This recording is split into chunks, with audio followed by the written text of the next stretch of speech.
from brand new SunTrust Park in Atlanta, Georgia. Tonight, the Pirates begin a one-city, four-game trip in Atlanta. The first of four with the Braves, the Pirates, and Atlanta playing here at SunTrust Park. Greg Brown along with John Wehner and Robbie Ince-Mikowski. The Braves have played better ball. They've won 7 of their last 10. The Pirates have played better ball. They've won 6 of their last 8 ball games. John, the Pirates seem to be clicking right now. Yes, and it always starts with the starting pitching. I think the pitching's been great, the bullpen as well. The offense has come around. You see runs per game almost 5. They've been hitting the extra base hits, the ERA under 3.5. It's been fun to see not only the pitching really coming around, the young starters have been pitching better, but the offense has produced as well. Yeah, and no coincidence that offense has picked up since the return of Adam Frazier off the disabled list. The Pirates are 6-1 in his 7 starts since coming off the DL. He just knows how to hit. He's one of those guys that comes in there and he competes. He keeps it simple. He hits the ball foul pole to foul pole. He's able to get on base for the big guys. He can steal a base, and he even had a 4 RBI game the other day. This guy can do it all with a bat in his hand. And the guy that can do it all with the ball in his hand is Garrett Cole. His earned run average his last 7 starts, 196. He finally got a win last time out against the Nationals because the Pirates scored him some runs. Yeah, 7 straight starts with 2 earned runs or less. He's just had it all working. The fastball, the curveball, the slider, the change. He's been aggressive. The velocity's been up there. He's just been absolutely dominant since day one. The Pirates have won back-to-back series. They look to keep it going. Their first trip to SunTrust Park here in Atlanta, Georgia. The first pitch is coming up next.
And Braves ready to play ball. We weren't certain we were going to play at all. It was raining consistently up until maybe about a half an hour ago.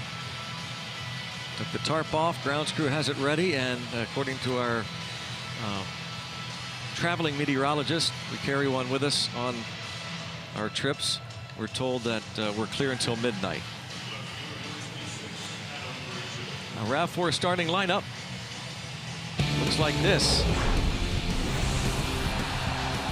Adam Frazier will lead things off. 14 games as the leadoff hitter, a .413 average. Josh Harris and Andrew McCutchen follow, then Josh Bell and David Freese. John Jaso is in right, Francisco Cervelli behind the plate, and Jordy Mercer and Garrett Cole.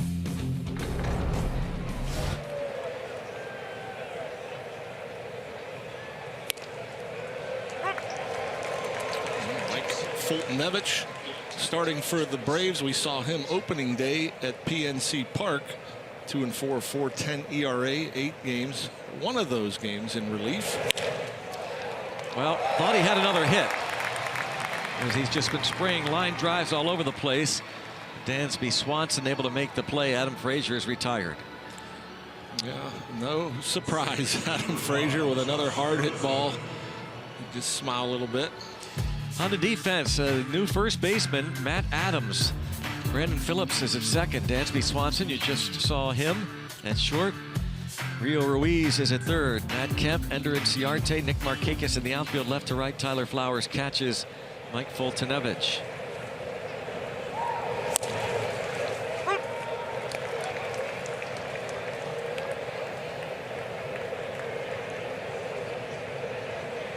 Pirates saw Foltynewicz, the opening series, the home opener this year. As you can see already, pretty hard thrower.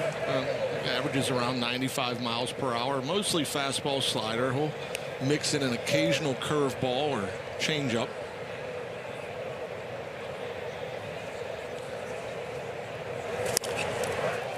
And into shallow center.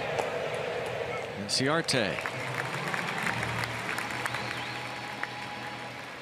Line drive to short, fly out to center to begin this game. Yeah, the Pirates saw Foltynewicz April the 7th. He was matched up against Ivan Nova at PNC Park for the home opener. He went 3 2/3, gave up 2 runs on 6 hits, suffered the loss. Pirates had run the pitch count up on him, and they were looking to deliver a knockout punch. They had the bases loaded, leading 2-0 with 2 outs, and Brian Snitker went to a lefty to face Gregory Polanco, and he got the final out, and this will be the final out of the top of the first is Andrew McCutchen. It's a lazy fly ball out to right center. 1-2-3 go the Bucks. Garrett Cole takes the hill in Atlanta.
The Atlanta Braves come to bat. Ender Inciarte, the center fielder, is their leadoff hitter. One of 4 lefties in the lineup against Garrett Cole. Brandon Phillips will follow him. Then it's Nick Markakis. Matt Kemp hits cleanup. Last 7 games, he's hitting at a .464 pace. Matt Adams is at first, then Tyler Flowers behind the dish. Rio Ruiz, Dansby Swanson, Mike Foltynewicz, the starting 9 for the Braves. And Garrett Cole will take the mound for the 10th time 57 innings, almost a strikeout per inning. He has 50. Opponents hitting just 219 against him. Unfortunately, the record just 2-4 despite the stellar ERA. Inciarte, 5 homers, 16 runs batted in. Tries to bunt for a hit, foul.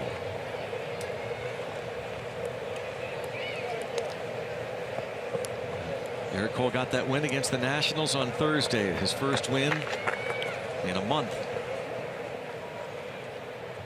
3-0 lifetime in 5 starts against Atlanta. The Pirates are 5-0 in his 5 career starts against the Braves.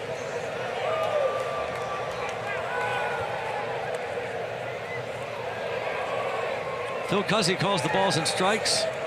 Nick Lentz is the first base umpire. Vic Carapazza at second, and the crew chief at third is Tom Hallion.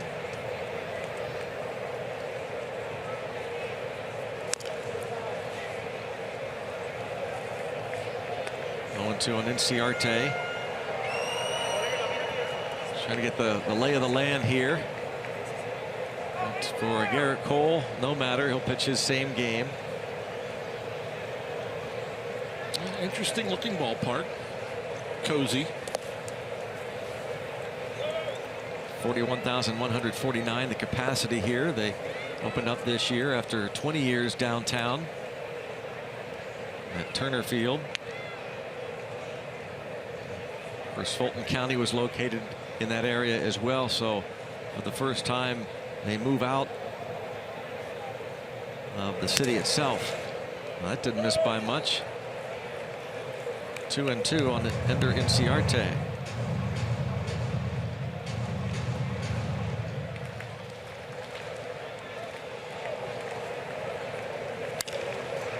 Slaps it to left, but foul. And wasting some pretty good pitches is Inciarte. Garrett Cole have been pounding the zone. And that one just running a little bit off the plate, just flipping his wrists out there. Inciarte, a .308 career hitter against Cole. Ray Searage. Pirates pitching. Strong starting staff. The bullpen has been much better. And now Inciarte pulls that offering. Now speed pitch from Cole, who's been getting his share of swings and misses on the changeup. His earned run average, 284, is 6th lowest in the league. Another foul. Off the fastball, still 2-2. And that changeup you mentioned is not a pitch he used a whole bunch in the past. This year, throwing it more, 13–14% of the time. A 9-pitch at bat to start. Cole can only smile. I think he's thrown just about everything at him. I think Inciarte has seen the curveball, slider, and change.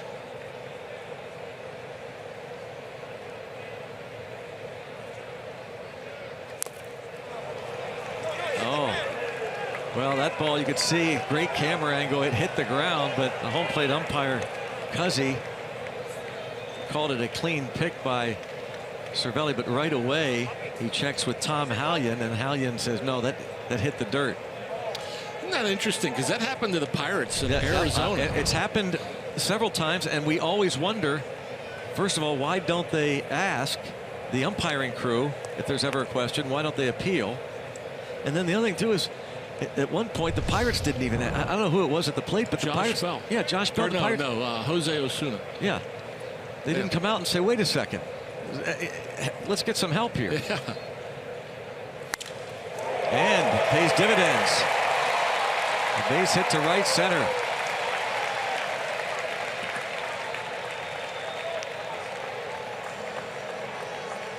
The leadoff hit brings up Brandon Phillips. Rivers Casino tips to win. Ride the Cole train. Ride with Cole. Everybody wants to ride with Garrett. They've been pitching outstanding, so go out there and continue to pitch the way he's been, and all clear. Keep them clear for Garrett Cole. Not only for Garrett Cole does he want to keep the bases clear, but the Pirates offensively keep the bases clear. You get them out there, drive them in. Foltynewicz has struggled a bit this year with runners in scoring position, so clear them. Yeah, let's clear that deck.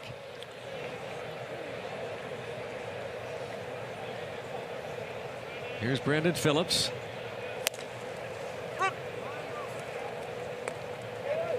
His first year with the Braves after 11 seasons with the Reds. A .409 career average against Garrett Cole.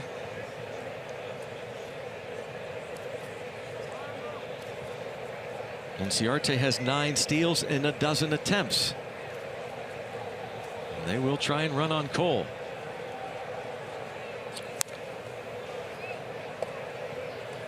Good work to get out in front of Brandon Phillips. 0-2.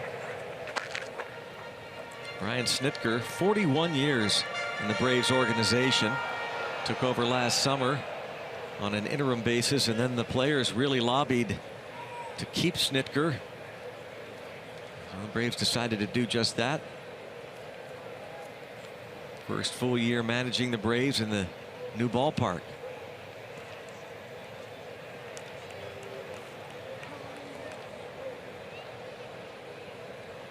Again, Inciarte with 9 steals in 12 tries.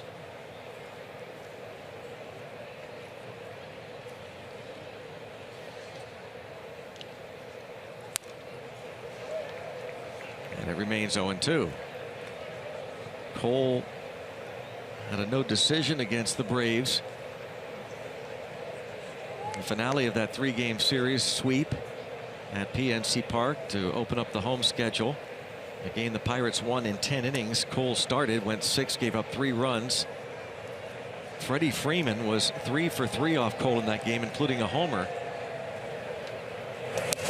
Oh, heck of a block there by Francisco Cervelli. Keeps Inciarte at first. Yeah, this pitch bounces way out in front of home plate. A curveball. And Cervelli quickly to his right. Gets himself all the way behind that left-handed batter's box, squares it up, not only blocks it, but keeps it right there in front.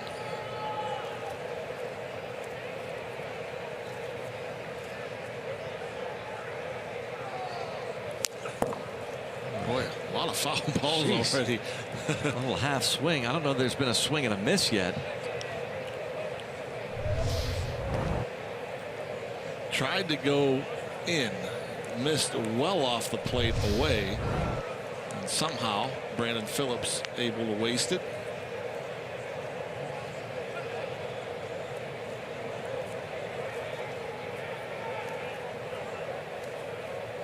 Going to go back out there, maybe get a ground ball. Turn it up. 98. A long look from Garrett Cole. Thought maybe he had that one in the zone. They are really making him work. He's already working up a sweat on a fairly pleasant evening. 70 degrees at game time.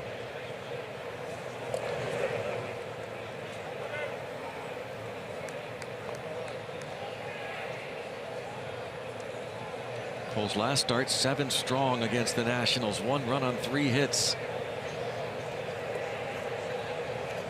He's gone at least 7 in his last 3 straight, and in 4 of his last 5 outings. Gets away now. Inciarte will move up. Well, Cole's getting frustrated. The Braves are really talking about making him work. That long at bat by Inciarte, and then they thought maybe they had struck him out. It was a foul ball that hit the ground. We saw the one fastball he pulled. He tried to throw it inside. Now that fastball he tried to throw outside and pulled it even further. Cervelli, no chance.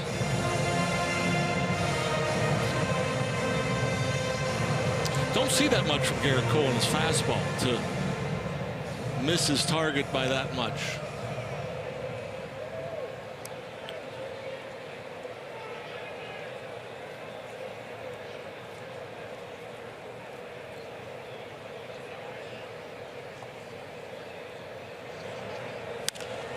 Another foul.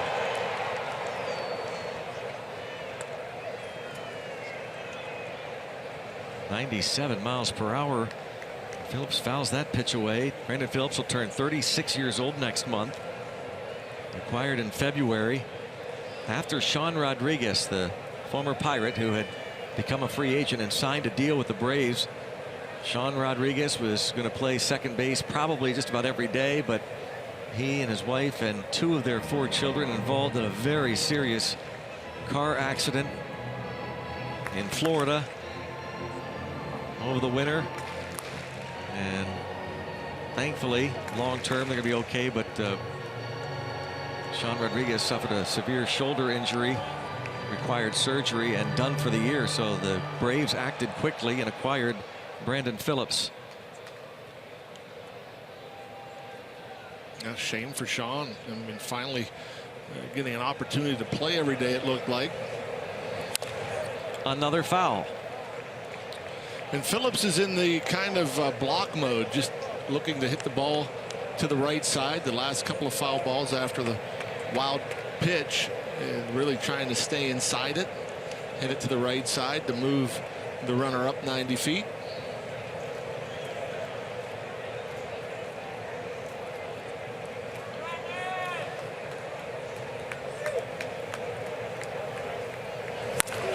And he does a heck of a job there.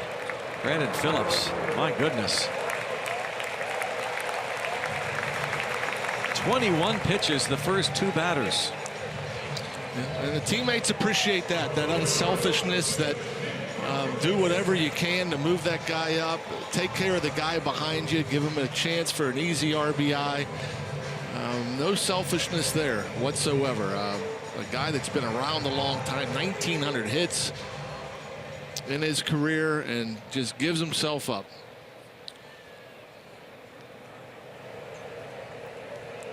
Now Nick Markakis can give the Braves an early lead, and Inciarte can get a huge lead as the third baseman Freese is playing well off the line. Inciarte almost halfway down the line as the pitch is delivered.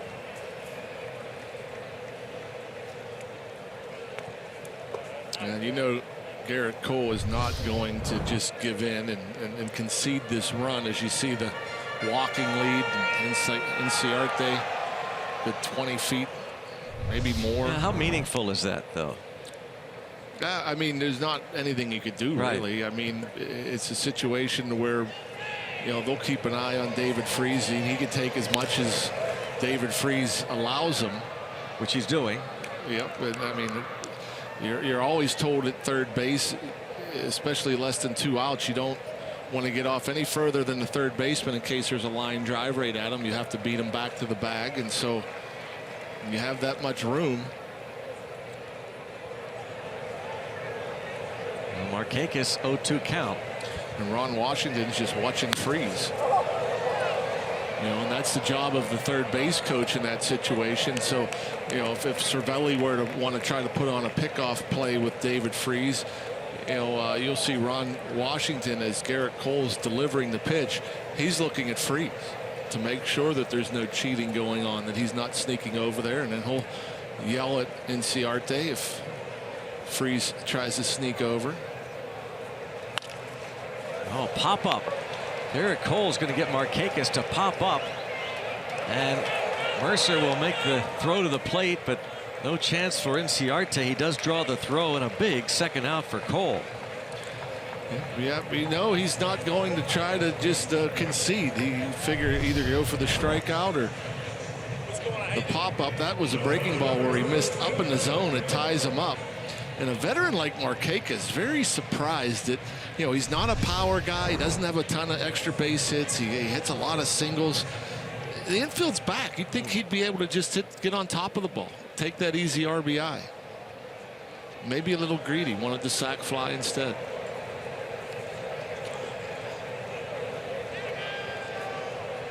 And now Matt Kemp, tied for 4th in the league and hitting at .351. And his first full year with the Braves.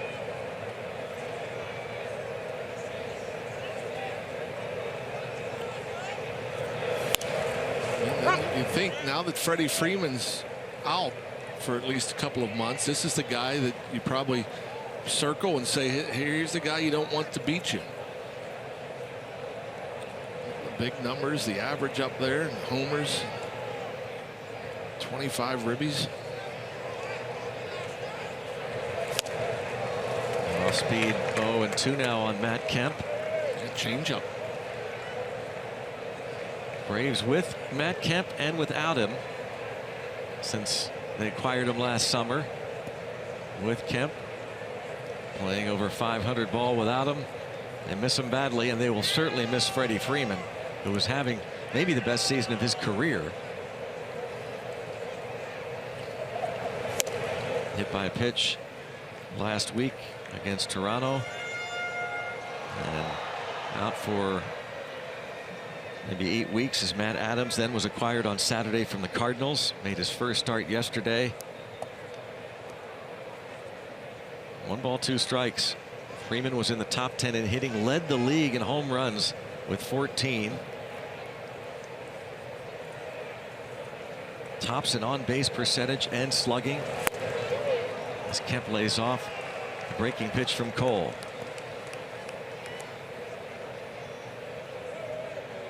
Opponents batting .219 on the year against Cole. That's the 8th lowest average in the senior circuit for any pitcher.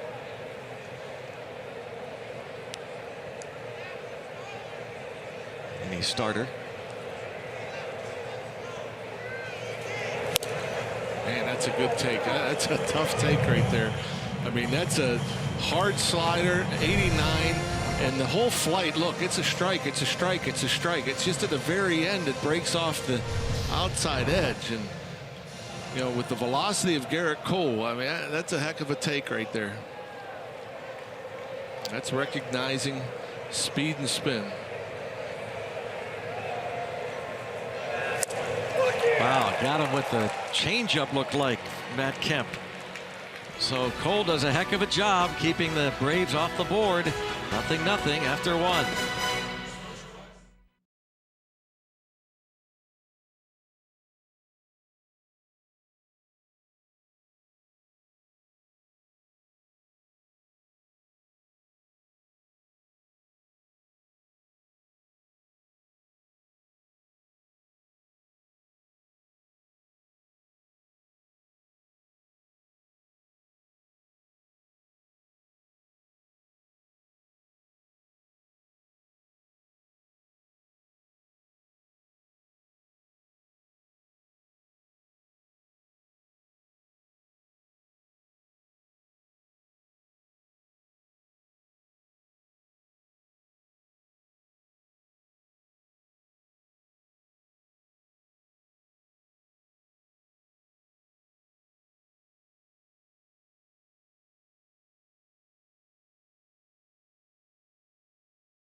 First inning for Garrett Cole here at the brand new SunTrust Park. I'm Robbie. It's Mikowski. Not only is it the first ever game for the Pirates in this brand new ballpark, it's also the 5th annual Father's Trip. And before the game today, 20 dads were able to take a tour of the brand new facility here for the Atlanta Braves. They got to check out beautiful Monument Park right there. We'll be showing you all this as we go throughout the next 4 ball games.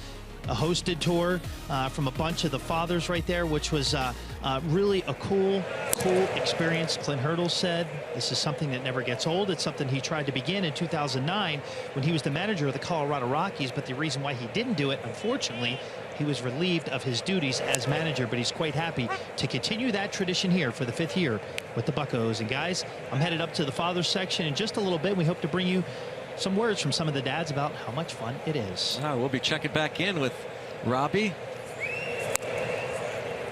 All 4 games. Finding out more about this ballpark. Josh Bell leads off against Mike Foltynewicz. And a fly ball to left. Kemp.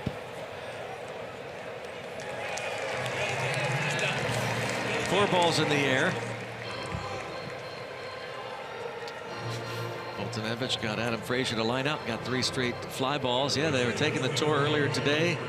Josh Harrison's dad, and as Robbie said, some 20 fathers on this trip.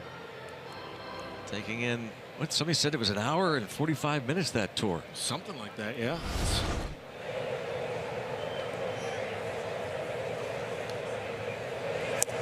Foltynewicz delivers a strike to Freeze.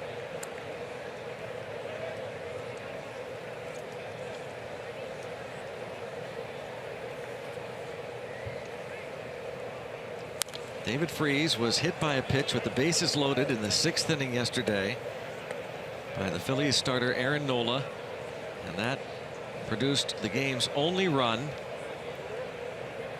First time the Pirates won a 1-0 game, with the only run coming thanks to a hit by pitch since May 31st, 1915.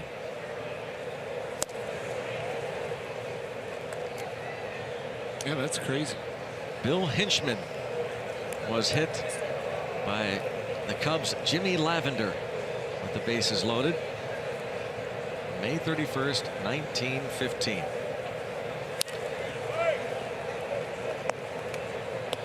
One and 2 on David Freeze. An RBI is 12th. He, like Adam Frazier, spent some time on the disabled list with a hamstring issue. Freeze was on base 3 times on Saturday afternoon against the Phillies. On the appeal, when Freeze knew it, he just turned and started to walk back to the dugout. Nick Lentz, first base umpire, rings him up. 5 up, 5 down for Foltynewicz. This 25-year-old from Sterling, Illinois, was drafted by the Houston Astros in the 1st round in 2010. He was the 19th pick overall that year and made his big league debut in the summer of 2014. Braves picked him up in the Evan Gattis trade, January of 2015. Line drive to right center field. Boy, Jaso jumped on that pitch. John Jaso into second base with a 2-out double. Yeah, he can hit a fastball, boy, and you see him kind of using it. Looked like the first month and a half, maybe timing, whatever. It looked like he was a little pull happy, perhaps, but now, you know, really using the hands. And we talk about being inside the ball. I mean, got on top and side. That ball was actually slicing a bit towards center field when it left the bat. Real nice swing, and there's not many fastballs he can't turn around. 6 doubles now in the season for Jaso. A chance for Francisco Cervelli, who has 18 runs batted in.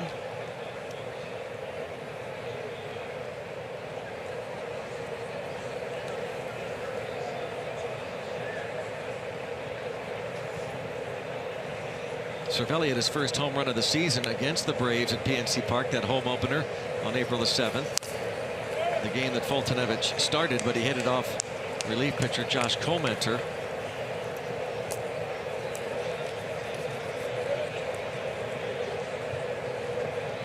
Jordy Mercer on deck for the Pirates. Bucks have won 4 of their last 5, 6 of their last 8.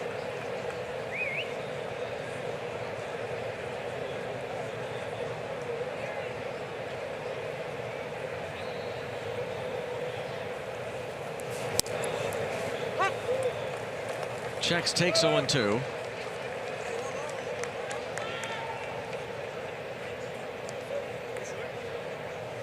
Cervelli a .350 average in his career against Atlanta.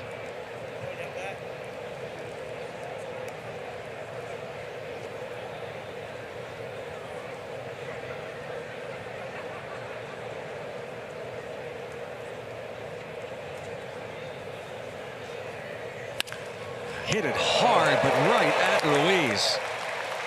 Well, Adam Frazier started this game with a line out to the shortstop Swanson, and this top of the second ends with that liner to third.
Baseball on Root Sports is brought to you by Allegheny Health Network, the largest health system rated #1 in the region for all the things that matter most. And by Kenny Ross Subaru, total confidence pricing.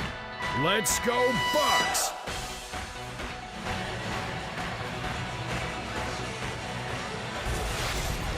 Tonight's Allegheny Health Network injury update. We talked about Freddie Freeman, the Braves first baseman, going to miss about 10 weeks, they say, with a broken wrist. Won't require surgery. Left the game on Wednesday, hit by an Aaron Loup pitch of the Blue Jays. Freeman off to maybe the best start of his career. .341 average, 14 homers, OPS over 1,000. And that whole series was one that created a lot of tension. The home and home series. Braves went to Toronto, won 2 against the Blue Jays, came home here to continue the 4-game series. Won the first game, game 3, and that's when Freeman was hit. And later in the game, Jose Bautista, a bat flip, stared down Eric O'Flaherty. Kevin Pillar got upset that Jason Mott quick pitched him. Brian Snitker's club was hit by 7 pitches in the first 3 games of that series. Wow. 1-2 on Matt Adams. The Braves sent a minor league infielder, Juan Yepez, to the Cardinals to get Matt Adams.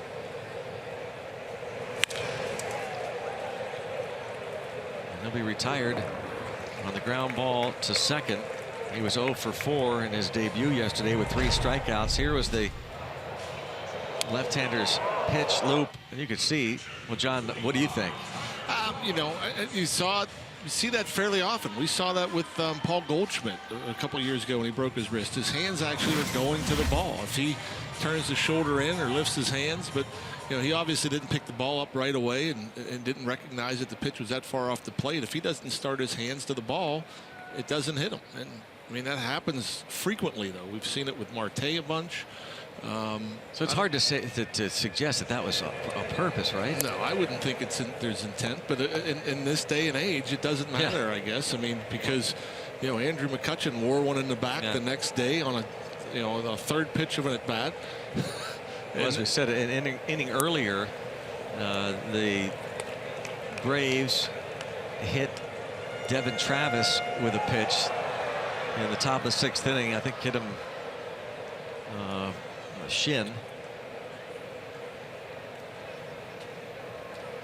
And then Freeman got hit. Broken bat. Base hit for Tyler Flowers.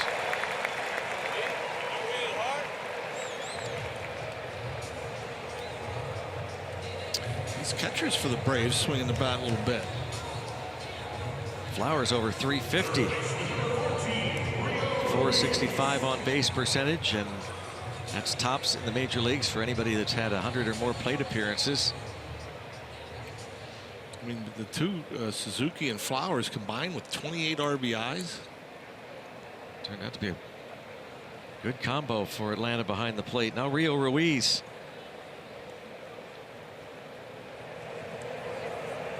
The rookie called up after Freeman was placed on the disabled list, and he bounces a perfect double play ball to short.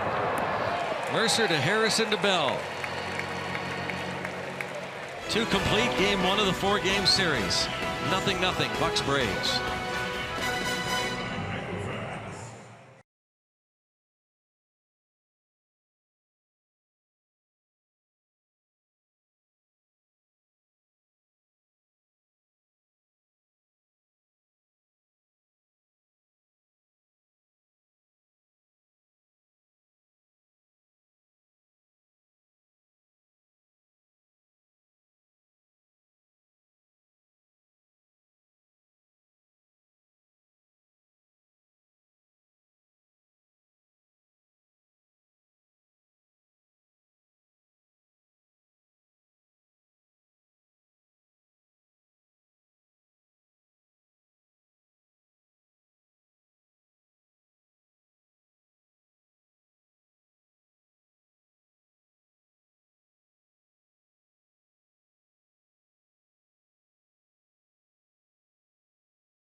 You can still get all your Pirates gear at the Majestic Clubhouse store at PNC Park, powered by Fanatics. Located on Federal Street, the Majestic store has merchandise for fans of all ages, including customized jerseys and stadium exclusive merchandise. Store open from 10 a.m. to 6 p.m. Monday through Friday, Saturday 11 to 5, and of course during all Pirates home games. Pirates are back home for a 6-game homestand starting on Friday night, take on the New York Mets. And keep in mind that the weekend series includes Saturday night and Sunday night games at PNC Park against the Mets, then Memorial Day afternoon against Arizona. Hopefully the Pirates will come home with another series win, but this game 1 and they need to get to work against Mike Foltynewicz. Jordy Mercer takes the strike.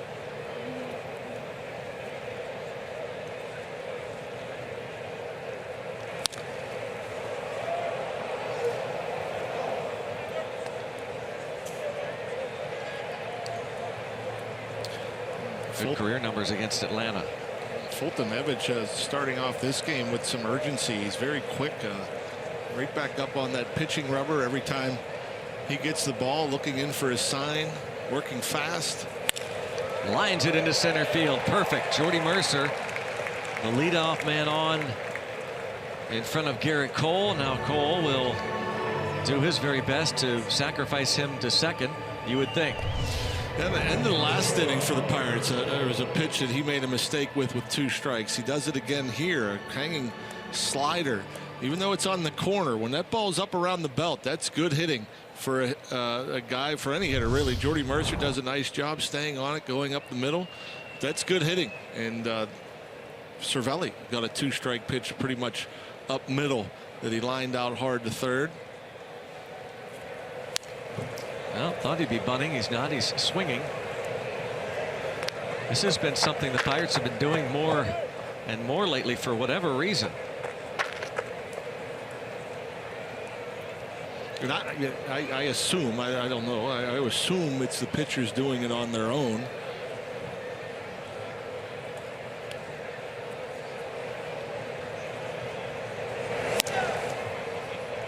I mean, there are situations where, you know, certain defense might be on to where you know, getting a bunt down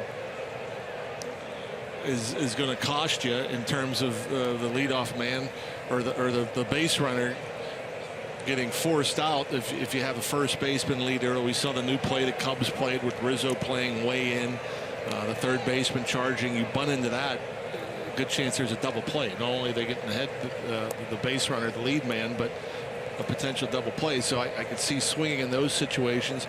The wheel play we talk about all the time when the shortstop breaks to cover third. That's the time you want to swing it. In this case, Adams was not aggressively charging when Cole swung, so now he's back into the bunting mode, but it's 1 ball and 2 strikes. Yeah, I mean, yeah, it's just a normal, very standard, normal basic defense. Yep. Pitch to Cole.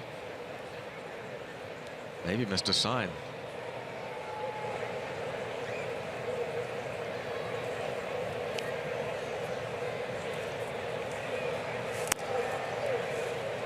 Two and two.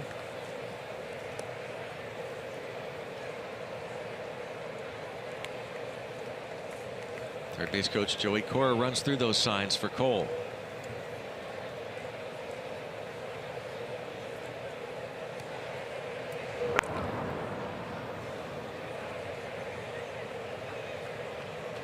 I'm thinking maybe Cole be swinging away here.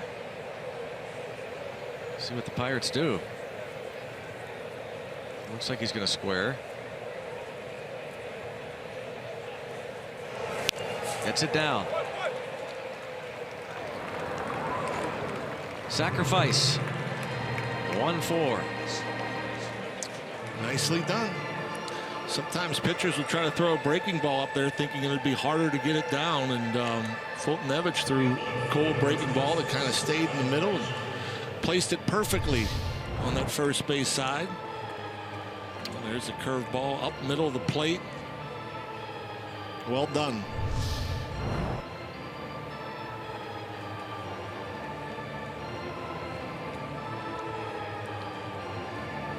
So Mercer in scoring position for Adam Frazier.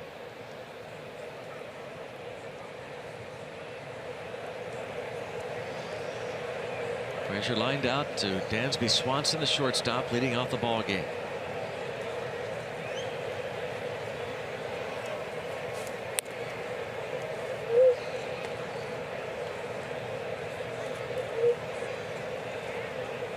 Oconee County High School in Watkinsville, Georgia. Adam Frazier, about an hour away from here. Grew up a Braves fan.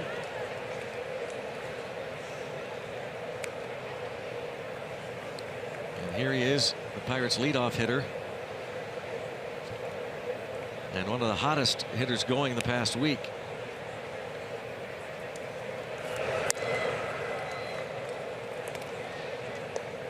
How about that? Earning a little respect. Yeah, 3-0. 2-0 breaking ball.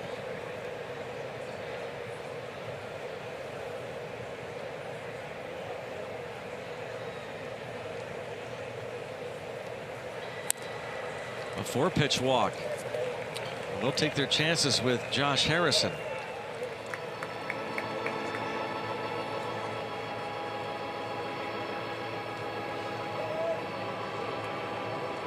Head scratcher for the manager, Brian Snitker. And it appeared they wanted nothing to do with Adam Frazier. Let's see if Josh Harrison can make them pay.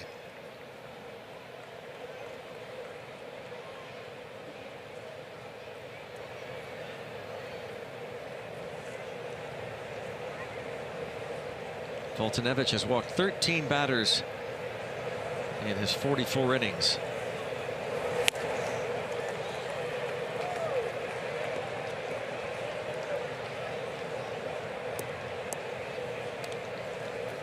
First time through the lineup opponents hitting only 203. Second time, 358.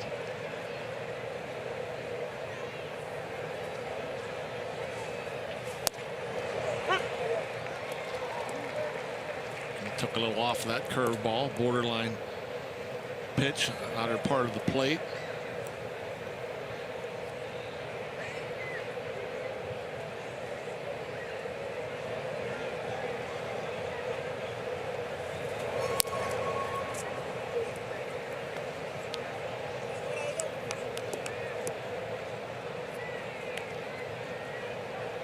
Altanevich was diagnosed with blood clots in his pitching arm in September of 2015. Had to undergo rib resection surgery.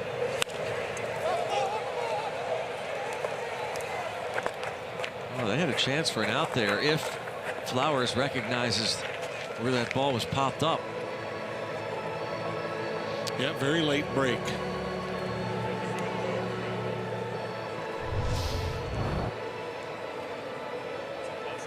Went inside, looked like they were looking for the pop-up, got it. Flowers just didn't see it. He's a big man, too. My goodness, listed at 260.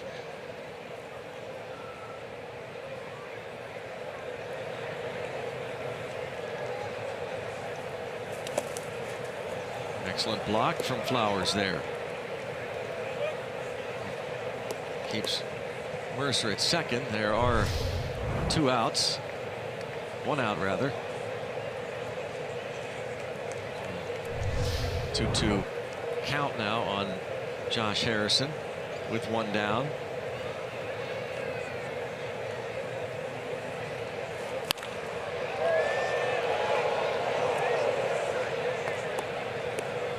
Jay Hay with 14 runs knocked in.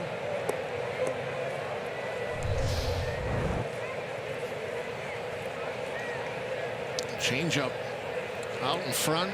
Knows that's going in there hot. Didn't even want to look. No. Into an empty section.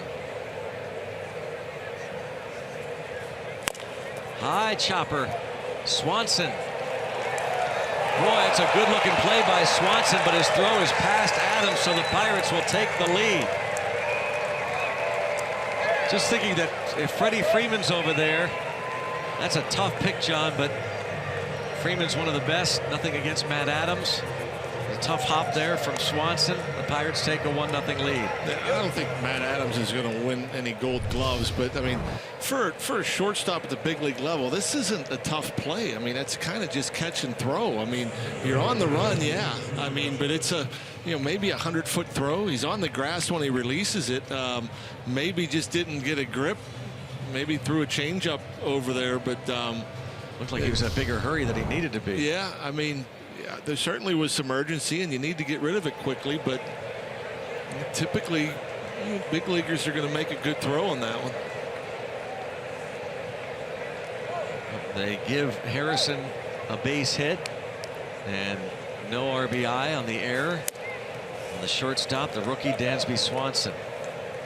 Wow, that's a bit of a shock. I mean, we'll take it. Josh will take it.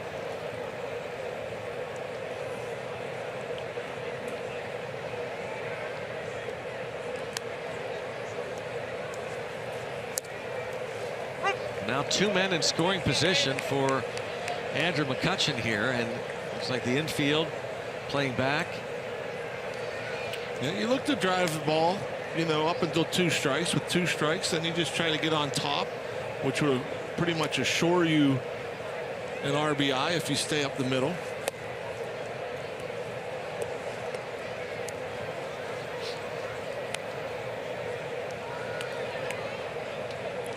Three straight breaking balls to start the at-bat.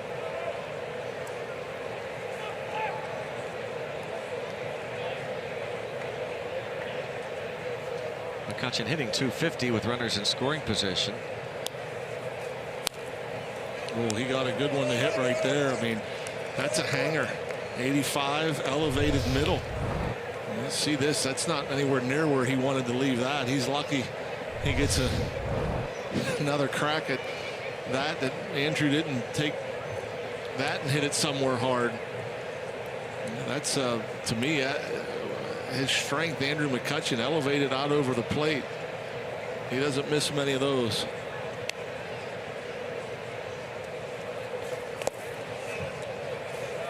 Well, 3-2 now. Fultonevich looks like he's getting frustrated with himself. Bad body language. He's 0-3 with an ERA of 9 lifetime against Pittsburgh.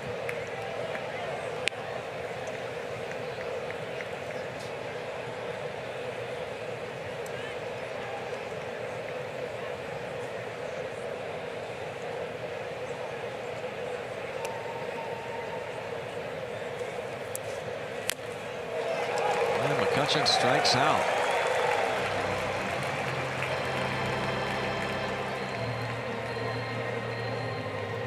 After seeing all breaking balls, maybe he was sitting breaking ball, but Fultonevich just rears back and goes upstairs. 96. Andrew gets a piece, but Flowers able to hang on.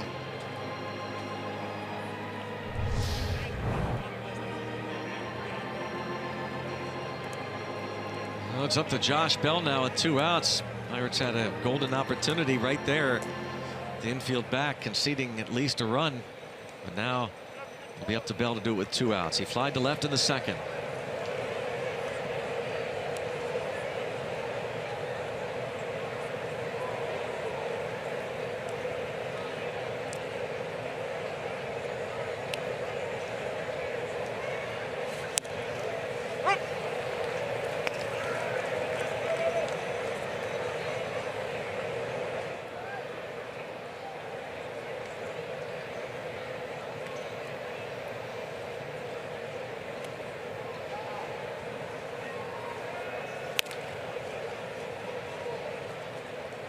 One ball, one strike on Bell. And we'll see how Josh Bell does here. My guess would be Fultonevich with first base open. That won't give in. Try to keep the ball off the heart of the plate for sure. Try to get him to chase. Right at the second baseman, Phillips. And the Pirates get a run thanks to an errant throw from Dansby Swanson. 1-0 Pirates.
Lead it, go to the bottom half of the third inning here at SunTrust Park. Enjoy Pirates baseball under the lights this Sunday night. Pirates and Mets at 8 o'clock at PNC Park. All kids 14 and under will get their very own Pirates beach towel thanks to Coca-Cola.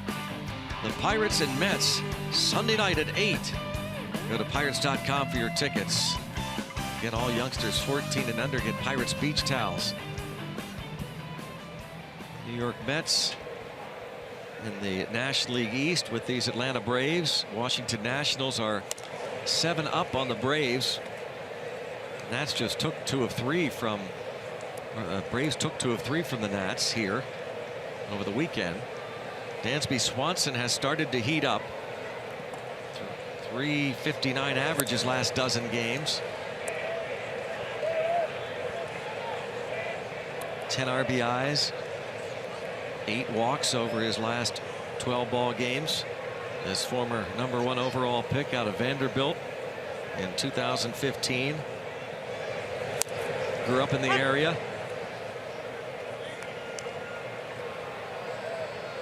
And was traded over before last season from the Diamondbacks. The Shelby Miller deal that included Ender Inciarte. Hit hard to right center. McCutchen over. It'll be a double for Dansby Swanson.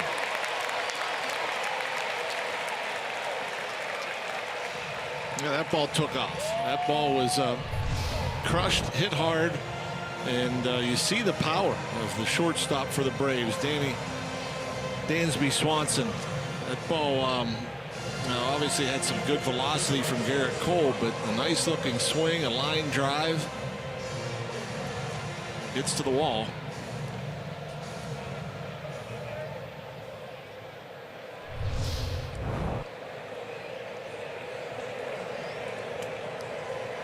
There's Mike Foltynewicz.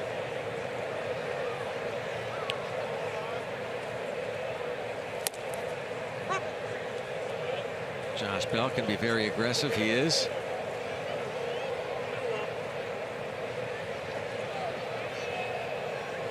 In fact, that's as aggressive as the Pirates first baseman has been in a long time. That's Cub-like stuff. Oh yeah.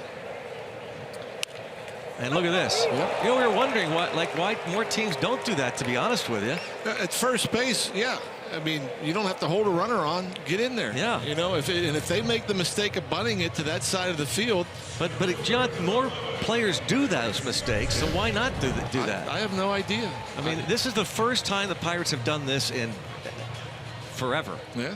I mean, it pays off.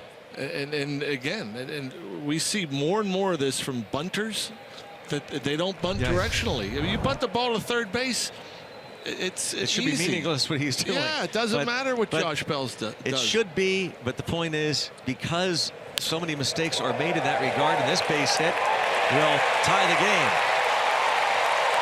And Inciarte headed to second. Adam Frazier, a heck of a job to get the out at second.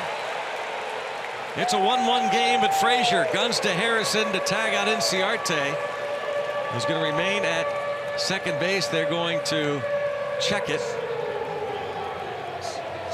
I mean, Josh would have had to whiff on this tag, as that's just a little get me over breaking ball. It was left up and slapped into left field. And Frazier got over there. I was a little surprised to see Inciarte trying to go to second base as Frazier comes up and really just didn't have to rush or anything else. Put the throw right on the bag. The tag on the bent leg of Inciarte, but still in time.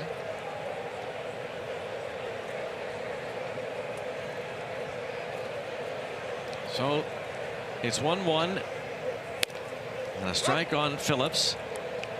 Give Inciarte credit for the RBI single. Josh Harrison applying the tag.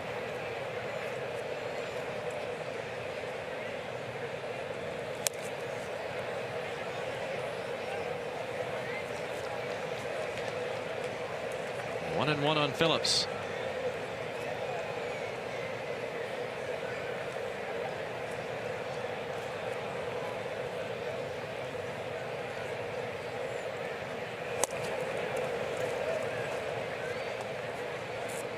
As we mentioned, his first at bat against Cole, Phillips a .409 career hitter.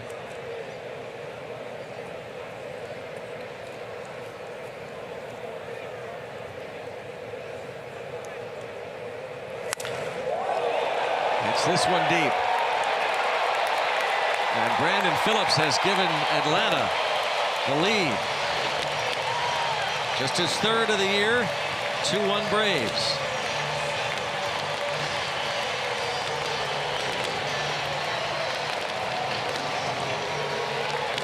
Yeah, that's a pretty good swing right there. He really stayed inside and threw this ball. A lot of pitches, you get that fastball. It looked like it was down and in. And you look for a guy to hook it and hit it on the ground, but his hands really came inside it. Look at that pitch. I mean, that's knee-high corner.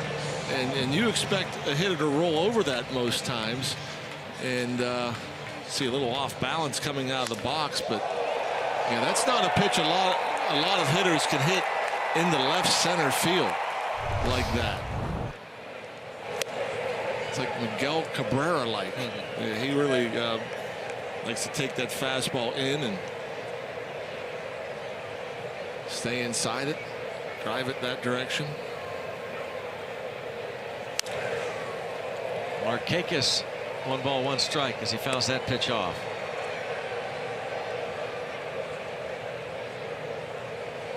Second home run that he's hit here in the Braves' new ballpark.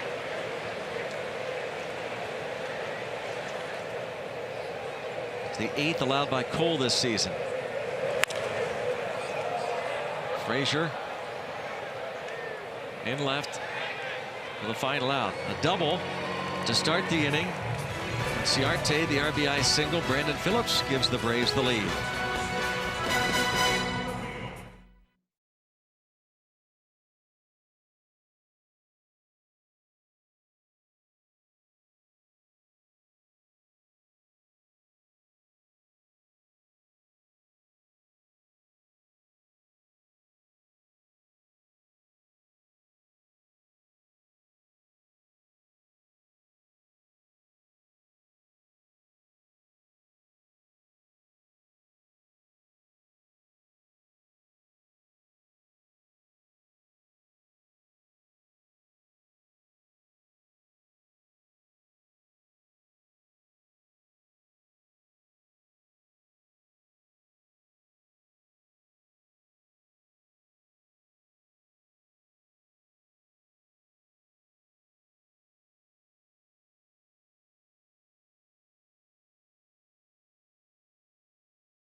It's time for the Toyota all-wheel drive RAV4 inning.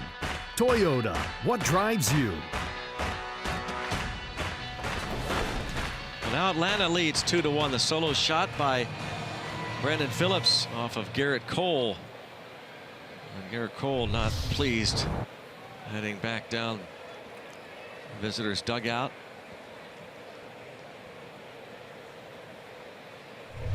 Not used to giving up runs. He's been pitching so well this year.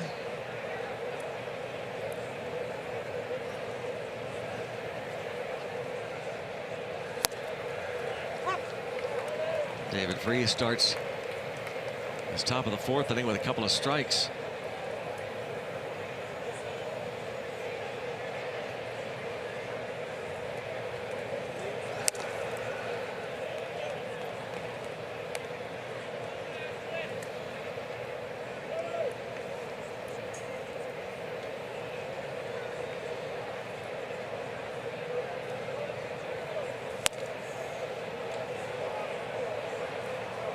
Even now. Drizzling here.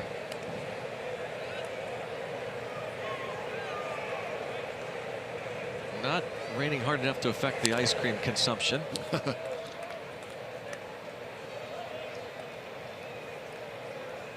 2-2 the count remains on Freese. Looks good. Sure, there's a lot of good food around the ballpark. We'll look for that tomorrow.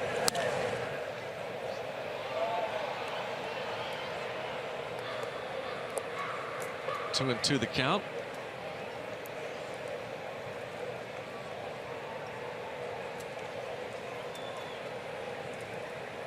We'll go there tomorrow, the center field market with healthy snacks. Yeah.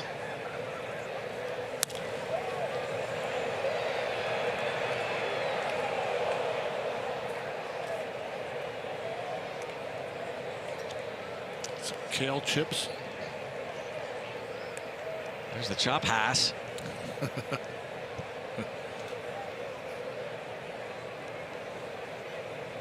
Coors Light below. Strike three called. Twice Freese has gone down, once swinging and now looking. 97, the fastball, and not close. Wow. That is not close. That is frustrating.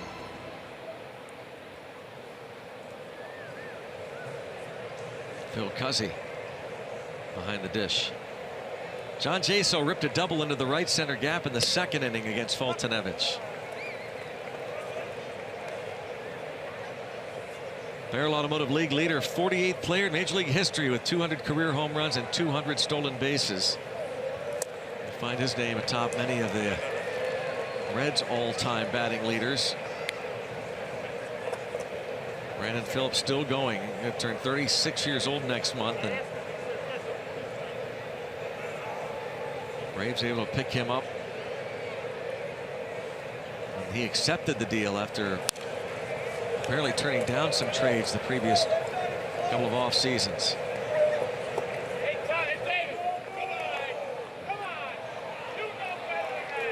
Well, now Clint Hurdle. Phil Cuzzy, you can hear him say, "You know better than that." So Clint Hurdle, rarely does he even leave the dugout. David Freese might have been tossed, and apparently he said something. So the Pirates might have lost David Freese, and they may lose their manager here any minute from Phil Cuzzy. This would be, I think, the first ejection of the year for Hurdle, and yeah, he's getting close, and that'll do it. Hurdle is gone now, and Cuzzy said, "All right, that's what you wanted. That's what you got."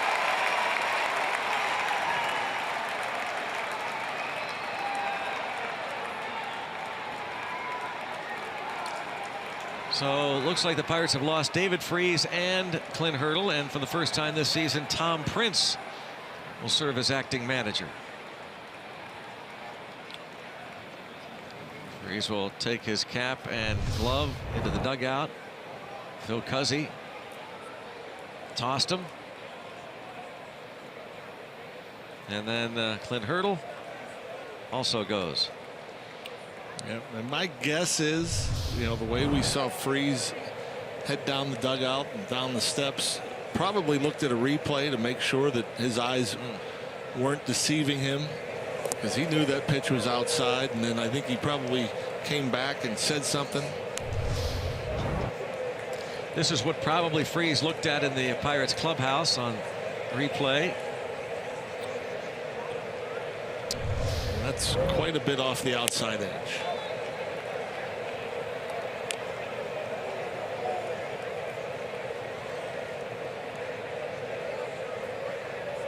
The Pirates will need a new third baseman. Garrett Cole can only hope to get some of those calls. And now John Jaso foul tips one.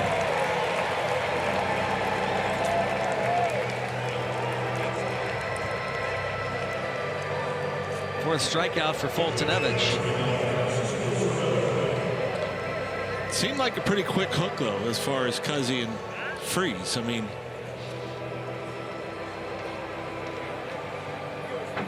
you'll normally get a warning. That's enough.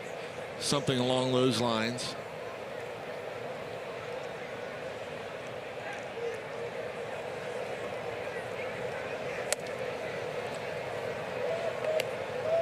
Tom Prince now, longtime member of the Pirates organization, the former Pirates catcher,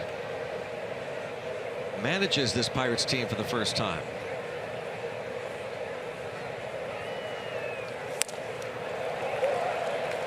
Good changeup there. See more and more of that right on right changeups, and even setting up middle in. Cervelli not liking the batting glove, got rid of it. You don't see that very often. Yeah. You see that second pitch, that changeup middle in.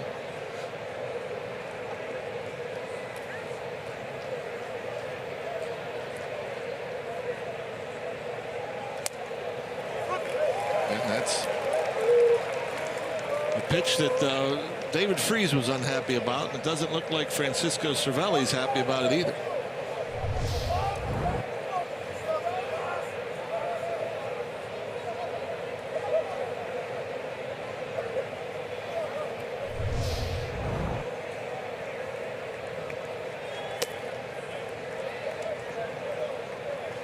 Two count on Cervelli. Lined out sharply to the third baseman Ruiz in the second.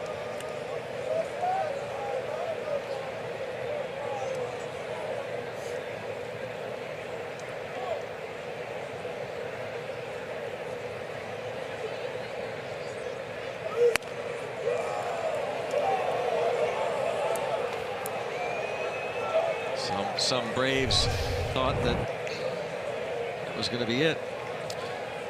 And that off the plate, and it almost looked like Phil Cuzzi started to take the step back that you see some of those umpires ring up.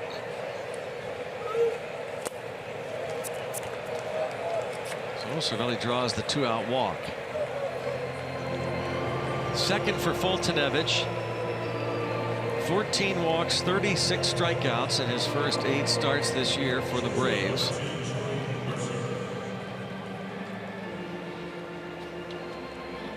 Will now face Jordy Mercer, who singled to start the third inning.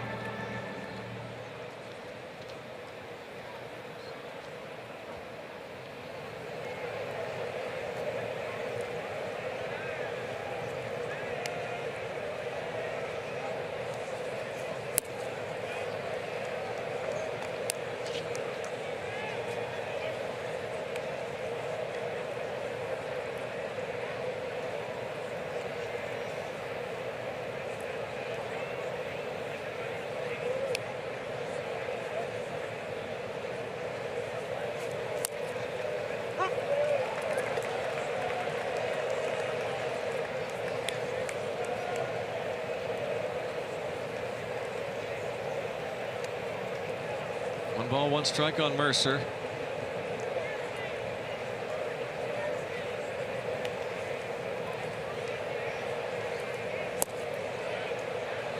And you would think, if I was Foltynewicz or Garrett Cole for that matter, I'd be trying to work just off that outside edge. If you're getting that call, the one especially that's down and away, probably the toughest pitch to hit is that ball knee-high outside corner. And if you're getting a little extra off that outside edge, it's going to be a tough night for the offense.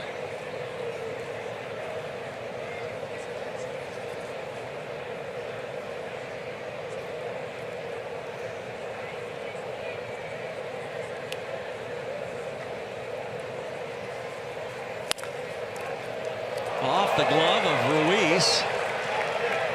Mercer is on. Cervelli to second.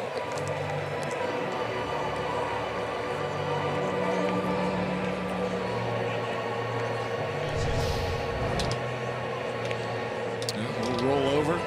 In between hop for Ruiz. Unable to handle it. They rolled a hit. Looks like it, huh? I believe so. So Mercer will take that hit. He's 2 for 2.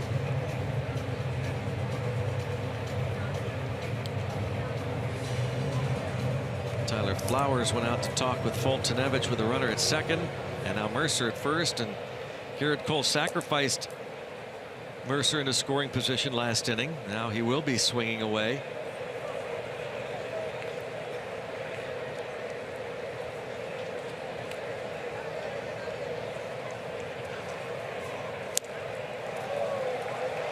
And Garrett was geared up for a heater. Got a breaking ball. You know, Garrett wants to help himself here, and a little frustrated after that bottom of the third. Wants to get those runs back. He has a dozen career RBIs, 2 career homers.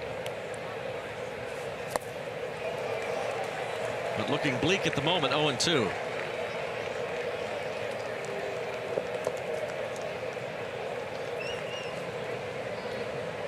A couple of breaking balls have Cole in the hole, 0-2.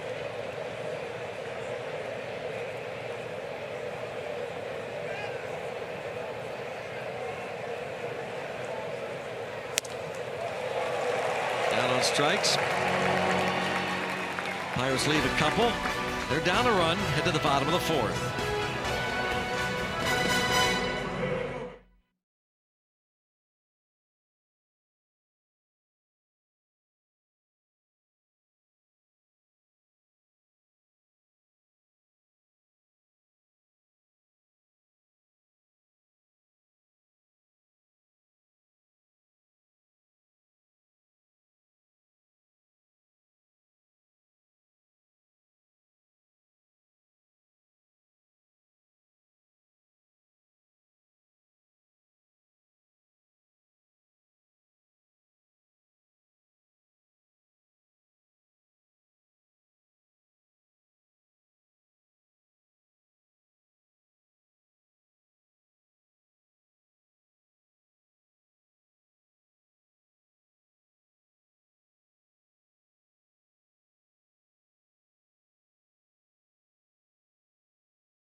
Retired numbers, some of the great Braves of all time, including those in Milwaukee. Chipper Jones, Tom Glavine, Bobby Cox, Hank Aaron, of course, 44, Glavine 47, Warren Spahn, you saw, Dale Murphy, Phil Niekro. Speaking of great history, our daily automotive this day in Pirates history. May 22nd, 1968, Willie Stargell goes 5 for 5, including 3 homers, a double, 7 ribbies, a stolen base. He had 17 career steals. Pirates were down 5-1 to the Cubs heading into the 4th inning. Willie Stargell took over, led the Buccos to a 13-6 win at Wrigley. Tommy Sisk got the win. Stargell almost hit his 4th home run. It went off the wall at Wrigley toward the top of the wall. That close. Josh Harrison moves from 2nd over to 3rd. And Alan Hansen now at 2nd base for the Pirates as David Freese was ejected. Brings up Matt Kemp. Kemp struck out in the 1st. Bucks down a run. Kemp, Adams, and Flowers. It was also on this date in 1999. Pirates whoop the Marlins 11-4. 14 hits for the Pirates. Who wants this ball? Hansen out there. And Hansen swipes it away as Jaso was coming in. 1 down. Yeah, that's a nice play by Alan Hansen. I mean, you're taught to go out there until you hear the outfielder call you off, and Hansen just into the game, and as you often see, the ball finds you, and he really made it look easy. just casually snags that ball and maybe heard some footsteps, but looked over and saw that there was room and that Jaso wasn't too close. Good work, Alan Hansen. Now Matt Adams, he grounded out his first at bat to second.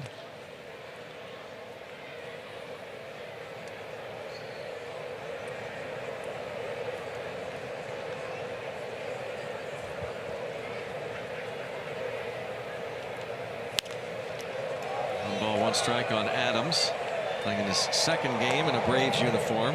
198 career hitter against the Pirates. Or the Central Pennsylvania product.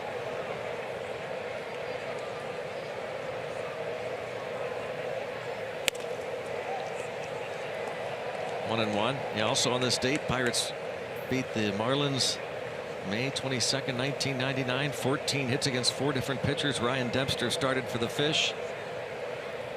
Todd Ritchie got the win for the Bucks. Big offensive day for a lot of Pirates. Jason Kendall, 3 hits, led the way. Jose Guillen drove in 3. 14 hits. Ed Sprague, the third baseman for the Pirates, was 0 for 2.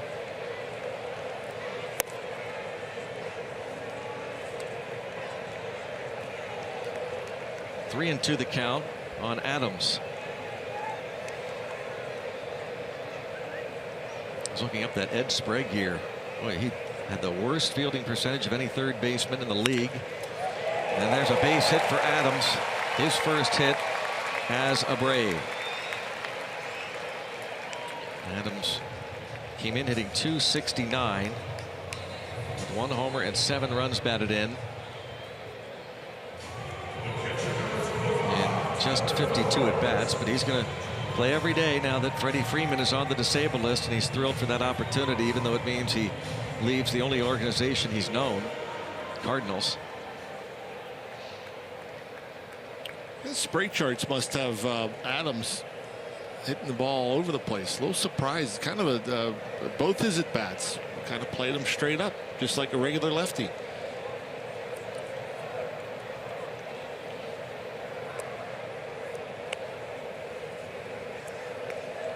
There's Sean Rodriguez in the dugout.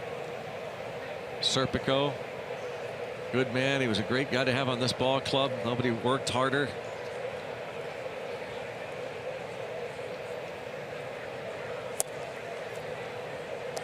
And again, just a shame what happened. But as he said, he gets to kiss his wife and kids every day.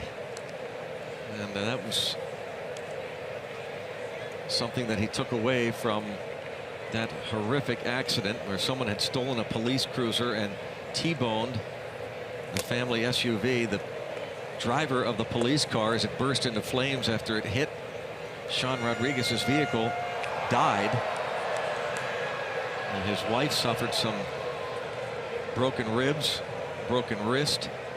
But thankfully,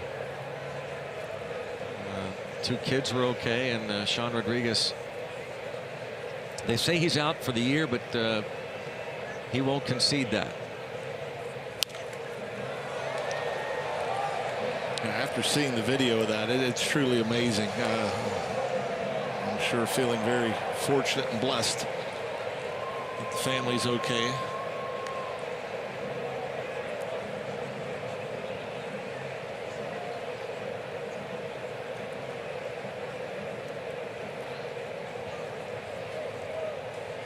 Runner at first, 1 out. Flowers had the broken bat single to center in the second and lays off that pitch. Another good block. Speaking of the Rodriguez family, Giselle, his wife, a Point Park University tweet. They said, "Unto them we seek ye the living among the dead. He is not here, he is risen." A quote out of Luke, the New Testament. And the Rodriguez family, an accident occurred down in the Miami area in February. Flowers still at the plate.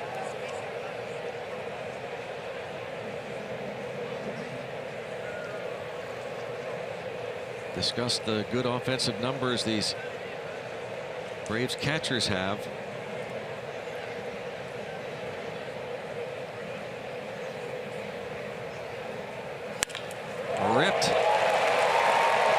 pitch and has to hurry to cut it off. He will.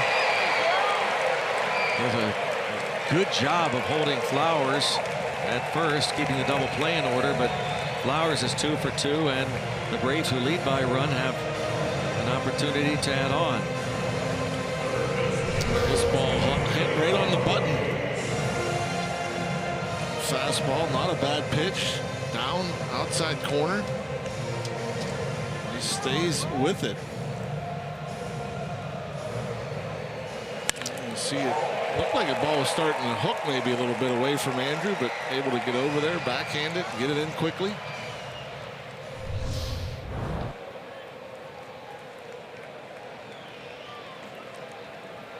Rio Ruiz hit into a 6-4-3 inning-ending double play in the second.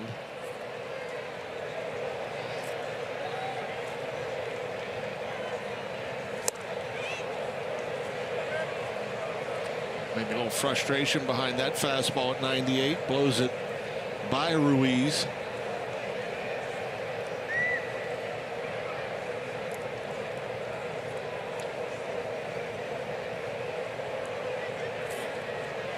Adonis Garcia, been playing mostly third base this year, is on the DL with a left Achilles tendonitis injury, and he's hit by the pitch, and that will load the bases.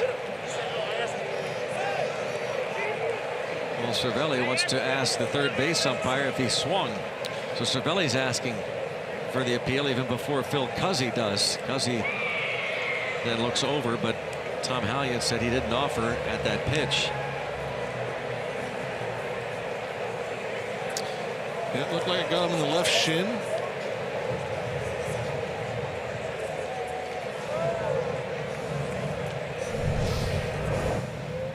It's the breaking ball and maybe even the knee. Not much of an offer. Cole asking right away.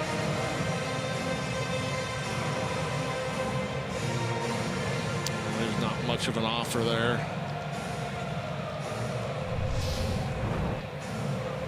Well, now they're loaded for Dansby Swanson.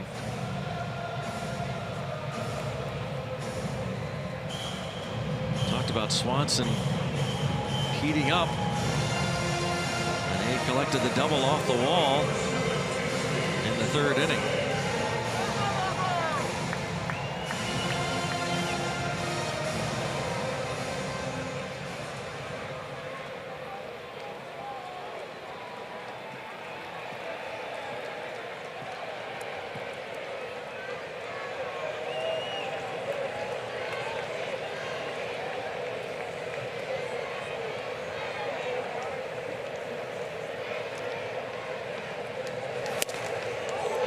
Talk about frustration. 99.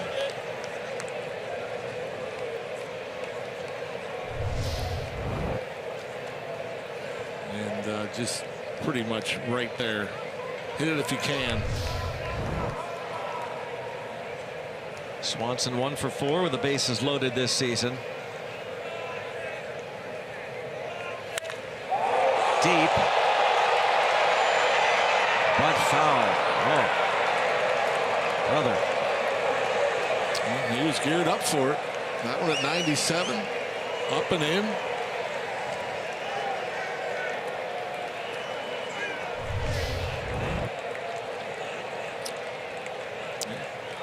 Quite a bit foul.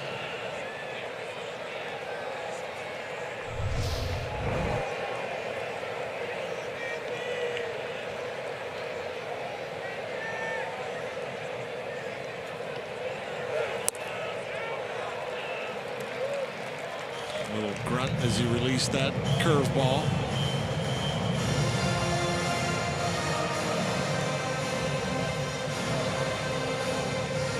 Pitcher on deck, so Cole looking to get Swanson an opportunity to wiggle out of this.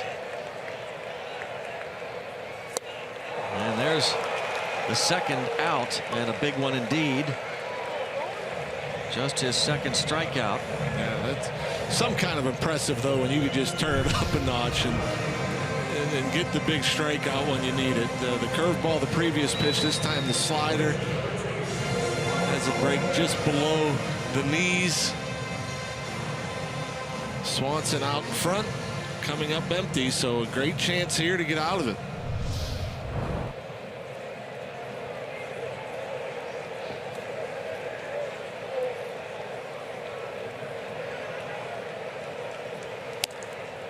And a strike on the pitcher. Foltynewicz popped that bunt up to the first baseman Josh Bell in the third.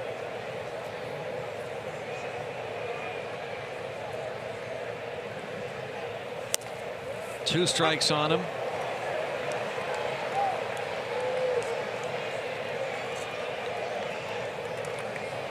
It is impressive. The best pitchers in the game, when the going gets tough, when they're in jams, they find ways to turn it up, to get the big outs. Rolled to the shortstop, Mercer. On to first, and a pick on the other end by Josh Bell. And Garrett Cole gets the strikeout of Swanson, gets Foltynewicz to ground out. Bell cleans things up on the other end. And Garrett Cole, as always, is fired up.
And the Braves, I've made my way to the Mizuno glove experience in left field. Have you ever gone to a baseball game and wanted to have a glove, but you didn't want to take your own from home and carry it around all night? Well, guess what? They have the solution right here. A glove rental station. It's free. All they do is take your credit card, they put a $1 hold on it, and you use the glove for the entire game. Now, if you decide you want to keep the glove, that's fine. Just take it home with you, no problem, and your credit card is charged the price of the glove. So how about that? You don't have to bring a glove. Come in here, rent one for the price of $0. Go out, catch a ball, and give it right back. Not a bad idea, right? Greg and John, what do you think? Smart move. Yeah, that's great. Good marketing right there. Why not? I imagine a lot of people take them up on that offer.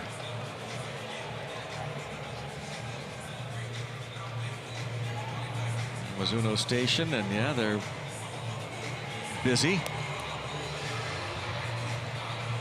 Pick out your favorite. Give yourself a better shot at going home with a souvenir. Josh Bell flashing some leather. Nice little pick. That's a big moment coming up with that pick, because if it gets by him, it scores 2.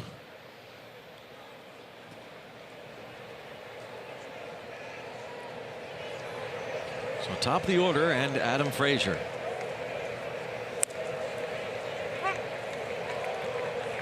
He's lined out and walked. Pirates trail by 1.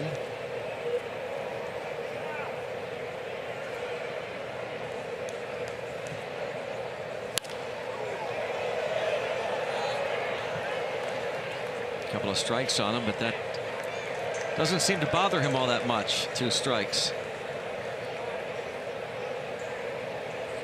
He does a good job of laying off some of the dirty out pitches. They're going to try to sneak one in on him.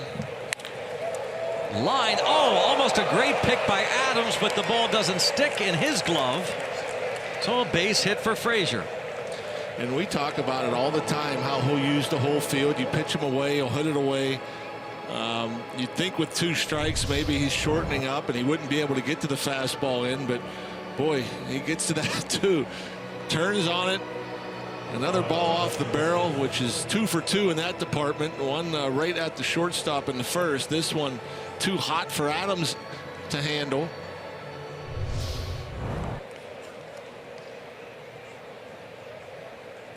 On base for a second straight time.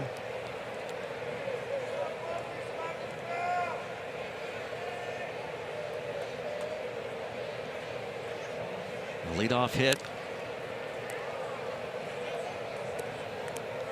And Josh Harrison credited with an infield single his last time up.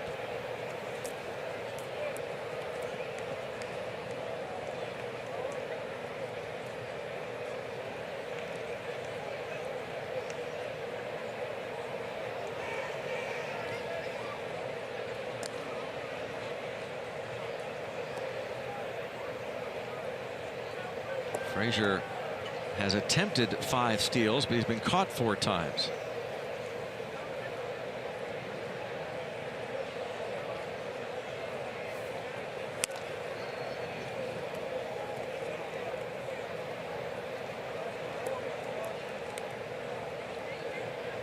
Looking down there at Joey Cora. See the pitch count for Foltynewicz sits at 80.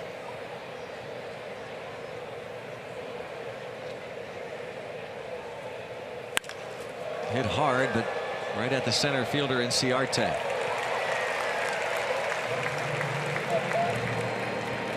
have been 3 line drive outs by Pirates batters. Adam Frazier lined out in the first. Francisco Cervelli lined out in the second, and here Josh Harrison lined out. Heard him saying something about the second pitch when he's walking past. Yeah, probably just wondering where it was. And it's been a bit of a big zone here tonight.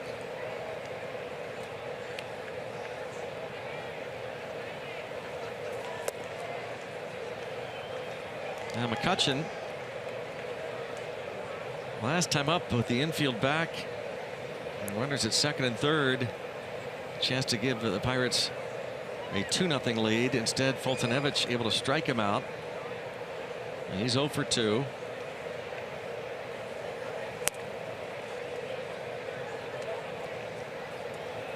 One hit in his last 13 at bats as Frazier looks for the sign. 2-0 count on McCutchen.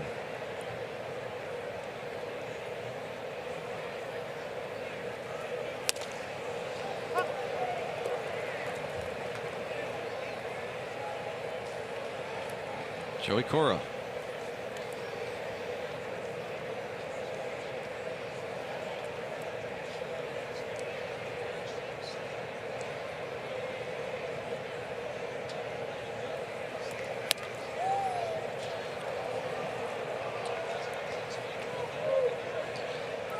Andrew got a 2-0 fastball, couldn't pull the trigger. Now 3-1.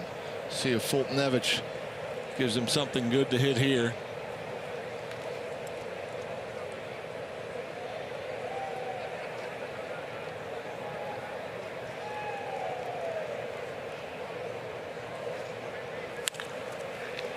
Picked by the third baseman Ruiz.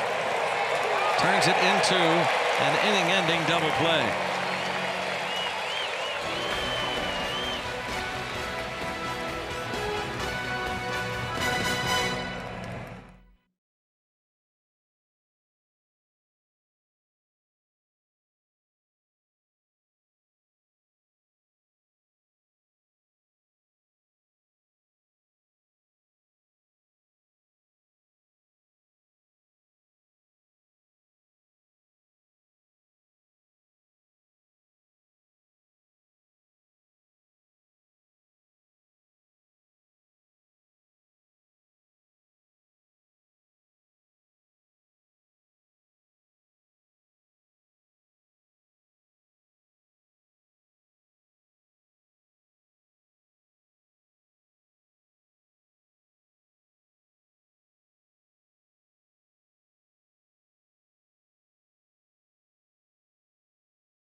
Bottom of the fifth, Garrett Cole has been awfully good again tonight, though he did give up the double in the third inning to lead things off. They'd score a couple of runs, but he's been, again, looking sharp. Yeah, this first inning, a long one. They battled, fouled off a bunch of pitches, had a runner on third with one out, but Markakis there pops up weakly to Jordy Mercer, and then good changeup to get Matt Kemp. The last inning, the bottom of the fourth with the bases loaded, he was able to strike out Dansby Swanson and then get the weak tapper from his mound opponent, Fultonevich, to keep this game 2-1.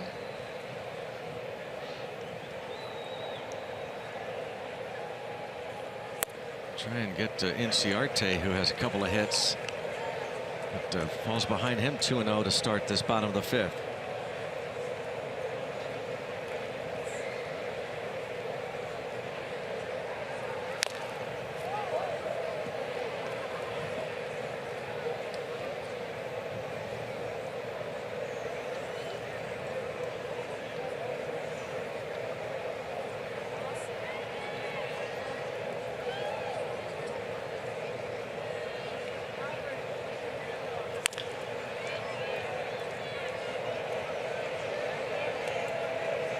Let's see if he's at it again.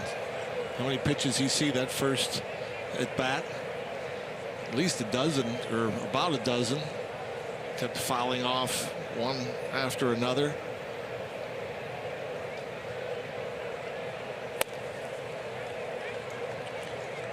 That's a full count.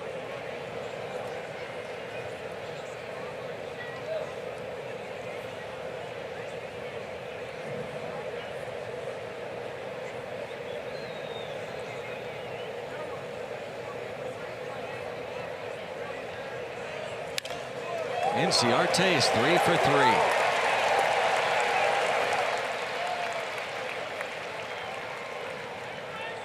3. Leadoff single. Let's go back to the studios and Rob King with this game break.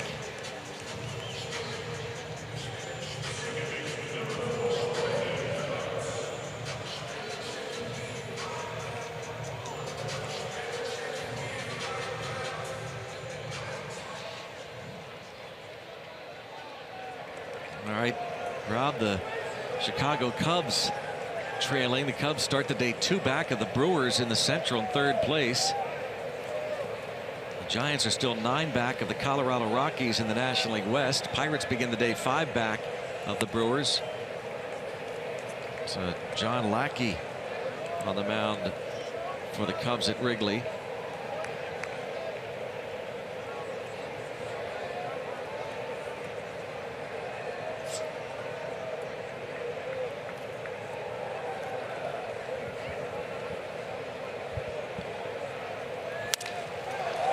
Phillips to shallow right center field, and that's going to drop in. Looked as though Jason might have lost that ball for a minute. And good base running. Inciarte winds up at third base on a fly ball. And off the end of the bat, so a good read from Inciarte. He knew that nobody was going to get it, although I think if Jaso keeps coming, he might have a play at third base. But again, the lights may be playing a trick on John, where he lost it for a bit and had to wait for it to come out.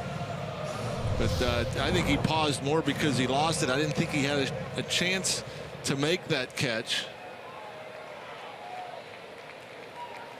First and third, and no one out for Nick Markakis in the infield at double play depth. Down a run in the fifth.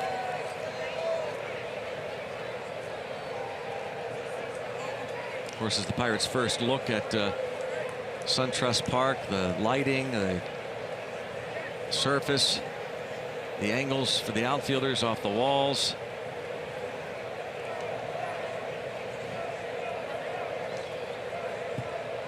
Saw Clint Hurdle taking a walk around the perimeter in the rain late this afternoon. Checking out all those angles.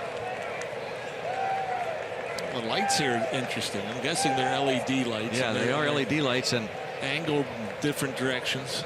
Freddie Freeman, earlier this year when they were at Miller Park, he kind of ripped on the Brewers' home stadium.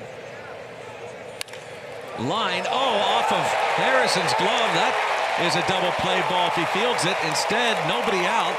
A run in. First and second. 3-1 Atlanta. Yeah, Jay Haywood had options on that ball right there. I mean, he could have got the 2 and conceded the run. He could have came home. Actually, now looking at this replay, you see the runner Inciarte freeze. He might have been able to kind of look Inciarte back. Maybe got a double play and had Inciarte stand there. I mean, he didn't go right away. You know, obviously that ball was hit on the button. Got some red turf. Ball probably skipped on him a little bit. Just got done saying that these are the things that they're finding out about, and because of the rain there was no batting practice. So a lot of opportunities you get when you go to a new ballpark. Pirates didn't have that chance.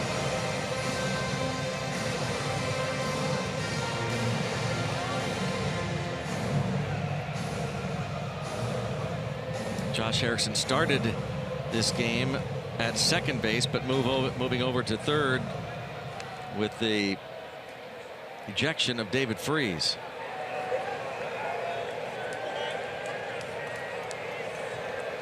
First and second, no one out. Matt Kemp 0 for 2.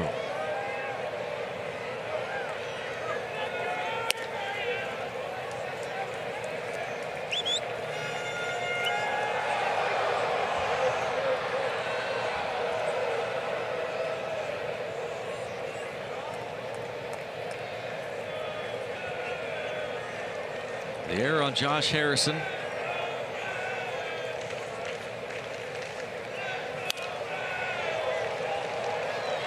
One ball, one strike.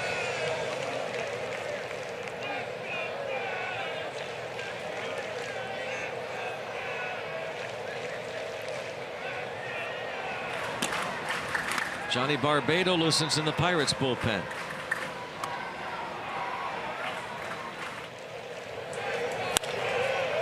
One hop shot dropped. They get one. They still get two. Despite the drop by Mercer, an uncomfortable throw to second, still get Kemp on the double play. A nice little pick by Jordy Mercer, and luckily that ball was hit hard enough to where they could turn that. I mean, that's a big double play there. This ball's hit right on the button. It came up. It looked like it got a piece of Jordy Mercer's. Now they're out to look at him. And, you know, that little flip to Hansen. Hansen, good footwork around the bag. He has to come across with the throw on the first base side. And he was able to get rid of it quickly enough and accurately enough to turn two.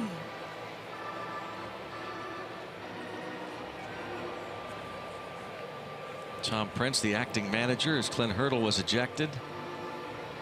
He's out there along with head trainer Todd Tomczyk.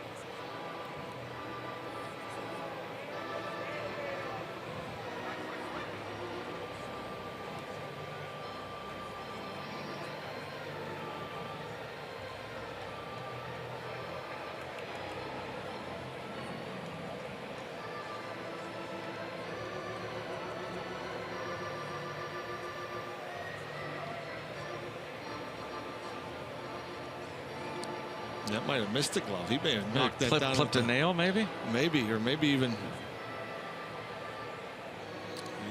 Who knows? That in between up might have came up and hit all hand. Oh yeah, maybe looked like right there, right at the thumb there, at the base of the thumb. Yeah.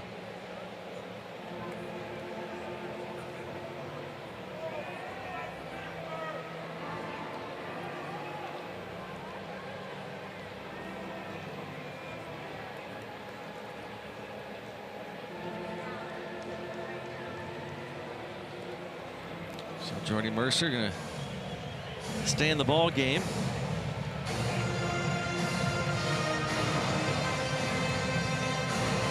Bruised hand there.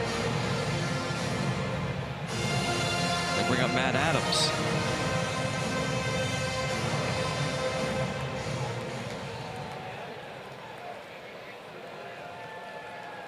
First hit as a Brave his last time up.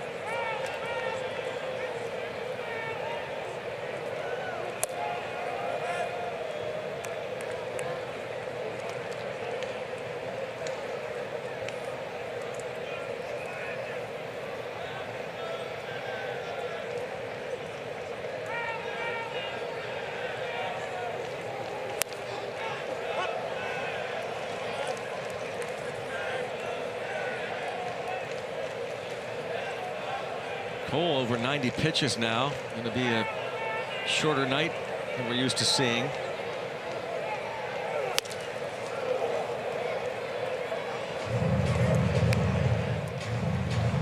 If he can get Adams and do it efficiently, I would assume we'd see him at least begin the 6th.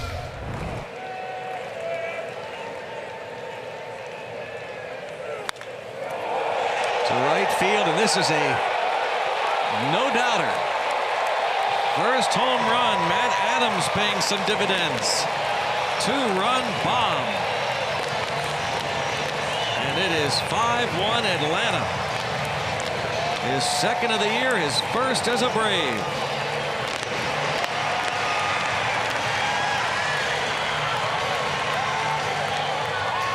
Yeah, he's been able to pitch out of so much trouble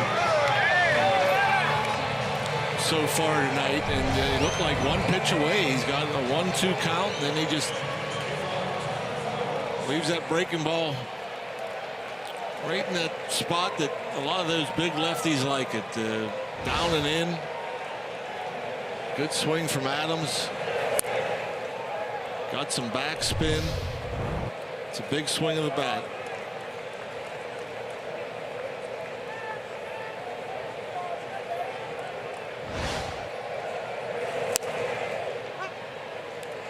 Cole has given up 2 home runs in this game. Phillips in the 3rd, and Matt Adams. And of course, he knew right away.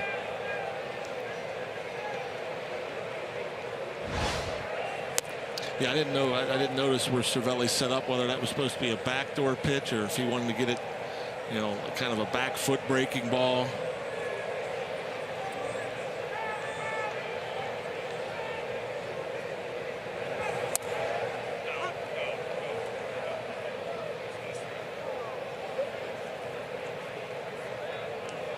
Flowers now unhappy with a strike call from Phil Cuzzy.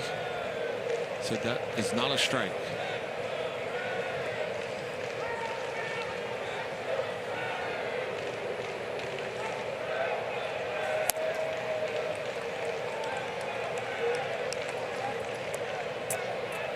Three and 2. Matt Adams, 2 hits in 3 at bats.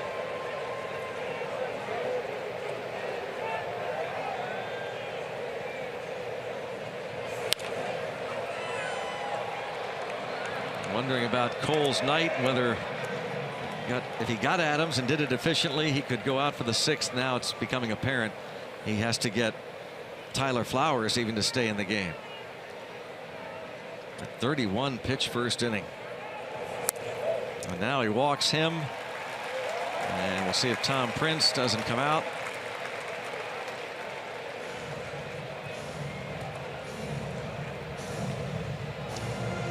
Making sure that Barbado is ready.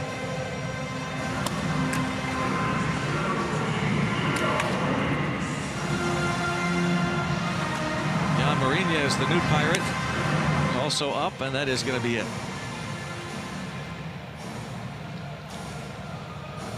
Garrett Cole, this will be his shortest outing of the season. He goes only 4 2/3. A disappointing start for Garrett Cole.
has 10 hits off Garrett Cole in 4 2/3 innings.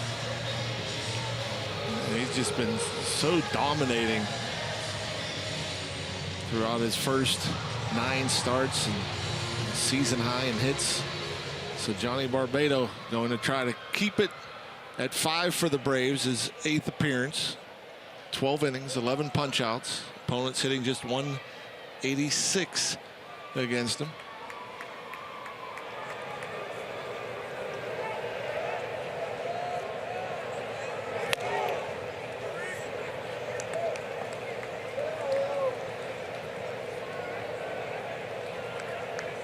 Ruiz was hit by a pitch his last time up. That loaded the bases, and Cole was able to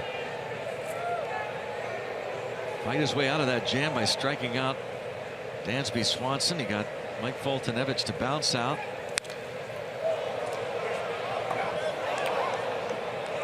But this 5th inning began with the Inciarte base hit. Inciarte 3 of the 10 hits. And then Phillips, that pop-up that dropped in and right. Markakis hit a ball sharply at Josh Harrison. Could have been a double play. Instead it was an error. Everybody safe. Run scored. Then following the double play by Kemp, Matt Adams the home run and the walk.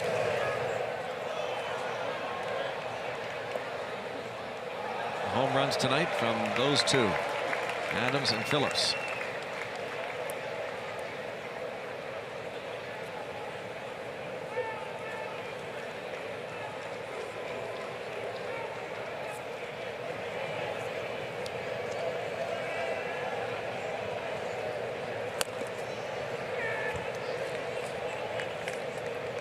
Cervelli looked as though he wanted to throw down toward first. Yeah, thought about it. To me, has he been a little more active this year, throwing the bases? No doubt. It started in spring training, and I wondered if it had anything to do with. And I wonder how many catchers around baseball are more aggressive because of what we saw in the World Baseball Classic out of Yadier Molina. Yeah. Another hit.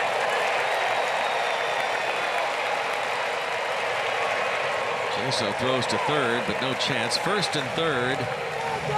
Rio Ruiz, the base hit.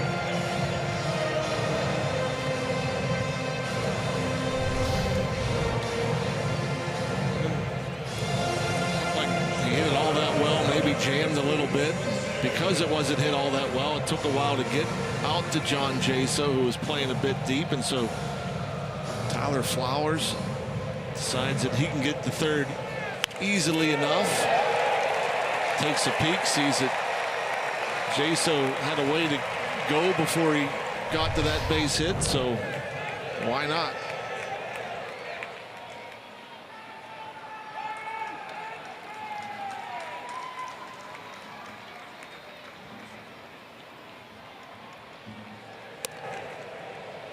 Here's Dansby Swanson.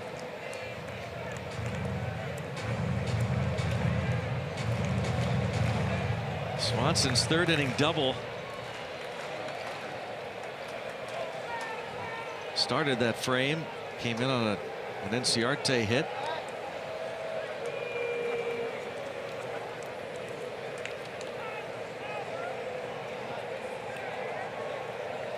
Braves been very patient with Swanson. Really struggled in April.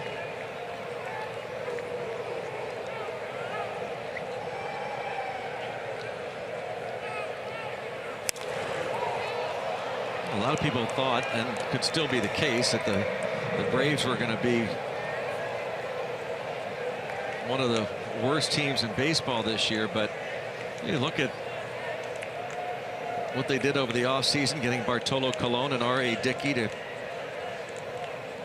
have a veteran presence in the rotation at least. And you look, especially when Freeman was healthy, at a lineup that up and down pretty decent. Adding Brandon Phillips. Harrison on to second for the force there.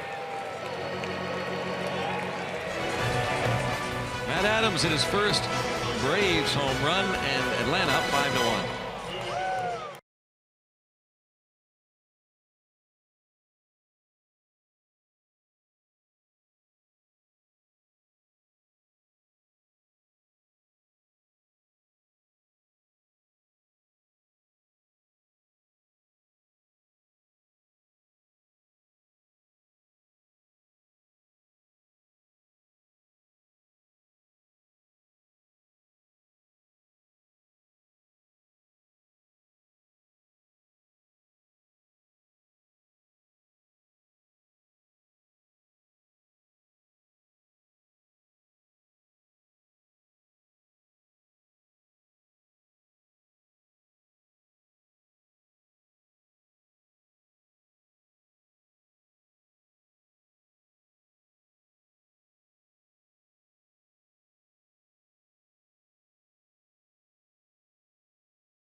As you enjoy a cold one, to look forward to Miller time later in the game, brought to you by Miller Lite. Matt Adams, towering 2-run homer.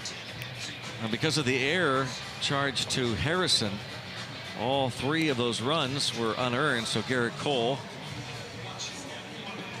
goes 4 2/3, gives up 5 runs, just 2 earned on 10 hits. And out of the 6th, Brandon Phillips, of course, home run for Atlanta. That came in the 3rd inning.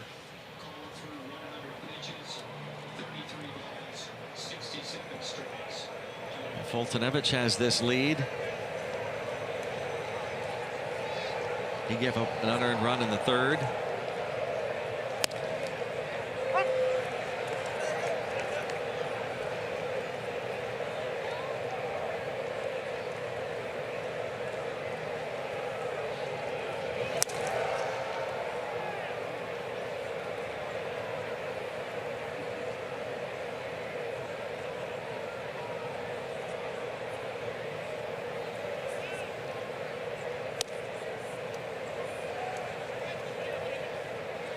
He's approaching the 90 pitch mark.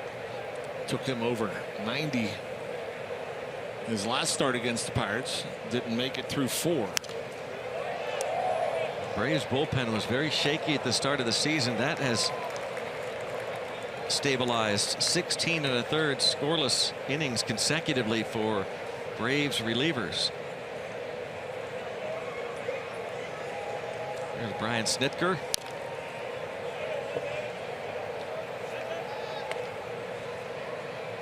And the Pirates bullpen quiet.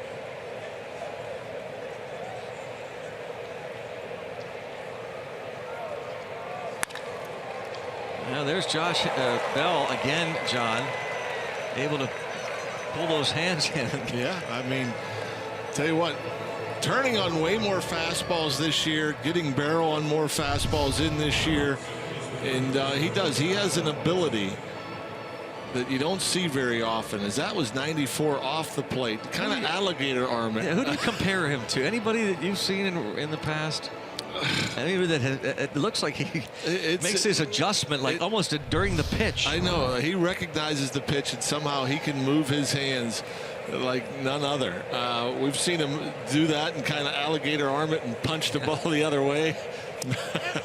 And you know, it's times off balance looking swings. That's the other thing we've noticed. I mean, the power numbers are there for him this year as well, the 9 homers. There's times he looks so off balance and still gets barrel to it and the ball will go 400 plus feet. It's pretty remarkable.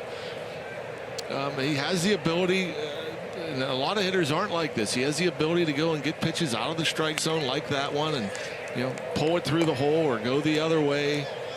You know, we have some guys like that, like Josh Harrison obviously can go and hit some pitches out of the zone hard.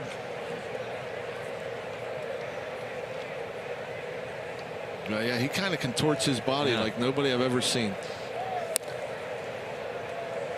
We'll see if that base hit for Josh Bell doesn't start some kind of uprising here for the Pirates in the 6th. Down 4 to Foltynewicz and the Braves in the first of 4 in Atlanta. Alan Hansen's first at bat. David Freese was ejected.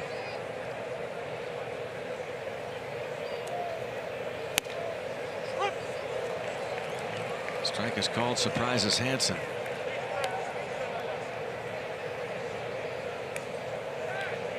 A lot of hitters questioning the strike zone tonight.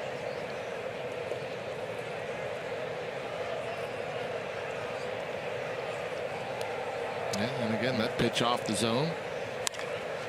Nicely done there. Yeah, drops it into center field. First and second. Alan Hansen coming in for David Freese.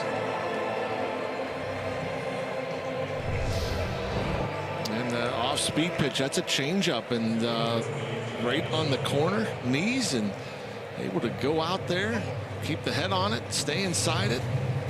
Not a whole lot of movement in that swing either. No stride. The hands are back. Short to the ball.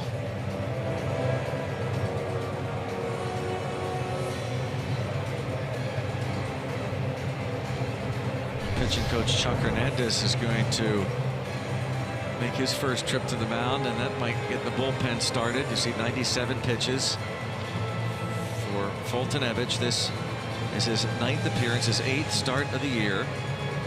Last time out against Toronto, he went 6 innings, 102 pitches. Take that tarp off and start to crank it up.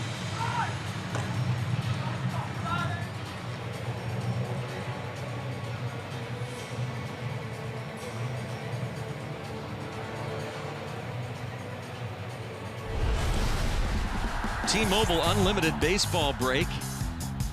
Checking out some of the news. Jake Lamb, National League Player of the Week. J.D. Martinez of the Tigers, the American League Player of the Week. 125th career home run at Camden Yards for Adam Jones. Tonight, a new ballpark record.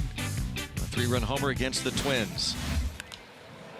And now Jaso, the fly ball nearing the seats. Long run, and an outstanding. Nope, he dropped the ball. Kemp, an outstanding effort, and had it. Couldn't hang on. No reason to slide.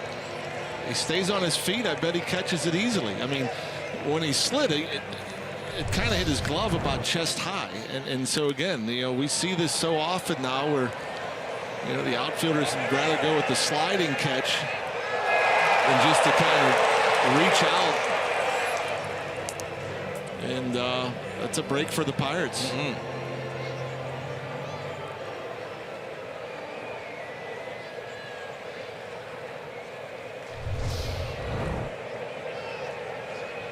Kemp, a Gold Glover. In fact, all 3 outfielders have won Gold Gloves. Kemp, a Gold Glove center fielder with the Dodgers. Ender Inciarte won his first Gold Glove last year, and Nick Markakis has 2 Gold Gloves. Let's see if we can turn that into something here. New life here for Jaso.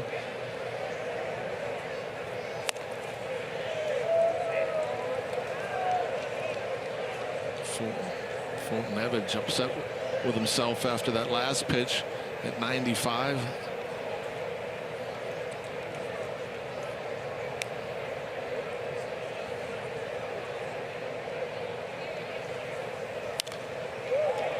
Jaso doubled his first at bat. He has hit safely now in 5 of his last 6 games, 6 of his last 7.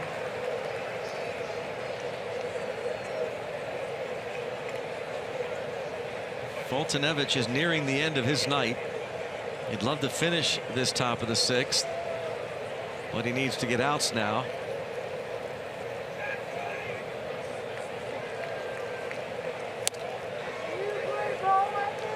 And this very well could be his last pitch if he loses Jaso. Jason Mott, veteran right-hander, is ready.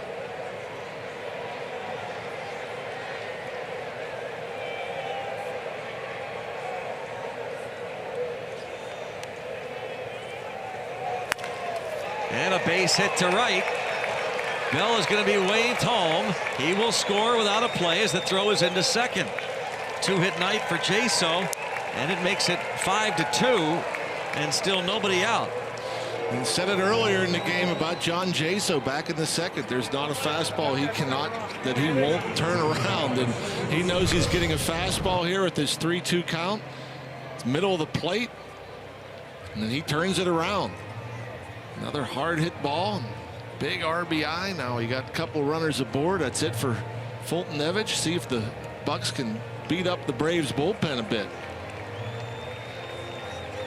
Foltynewicz goes 5+, gives up 3 straight hits in the 6th. Ryan Snitker will turn it over to Jason Mott. And John Jaso delivers the RBI single scoring Bell. Moving Hansen to third. We'll be back as the Pirates have a rally going in the 6th.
run. It's 5-2 here on Monday night in Atlanta. Tomorrow is Twitter Tuesday. We have a very special edition of Twitter Tuesday. It's a Father's edition. Mark Cole and Vince Harrison Sr., fathers of Garrett and Josh, will take your questions. Use the hashtag BucksTuesday, and we'll sit them both down and answer them. So any questions you might have about raising a future big leaguer or what their temperaments were like as kids or any good stories you might want to know, ask away. Mark Cole and Vince Harrison Sr. tomorrow night on Twitter Tuesday. Greg? I look forward to it, Robbie, as Jason Mott takes over. Francisco Cervelli takes a ball. Mott has been awfully good since having his contract purchased from AAA at the end of April. A lot of strikeouts, just 6 and 10 in the third, but pretty good ERA, pretty good at limiting opponents. Average wise, just .216. A couple of breaking balls to Cervelli. At least I thought that last one was a breaking ball at 90. Falls behind 2-0.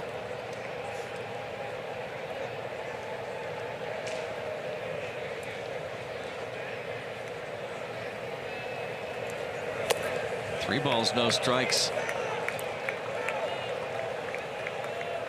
Foltynewicz can only get a W. He went 5+ and left with this 5-2 lead. 2 men on.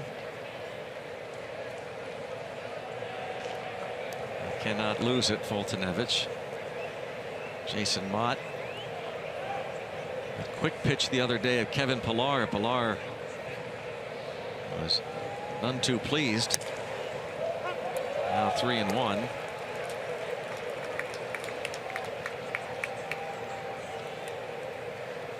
Ten and a third innings, 4 walks, 1 intentional for this veteran who was a one-time closer of the Cardinals back in 2012.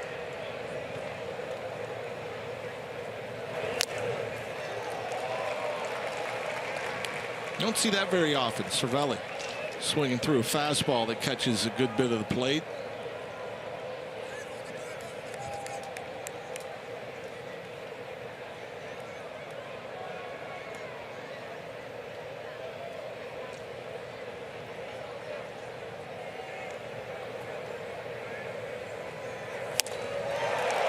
Jason Mott strikes out Cervelli.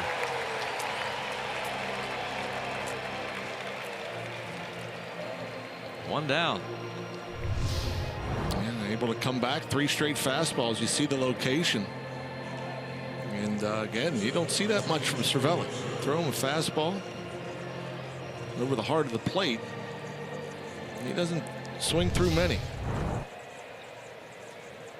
Mott got him to swing through 2 in a row.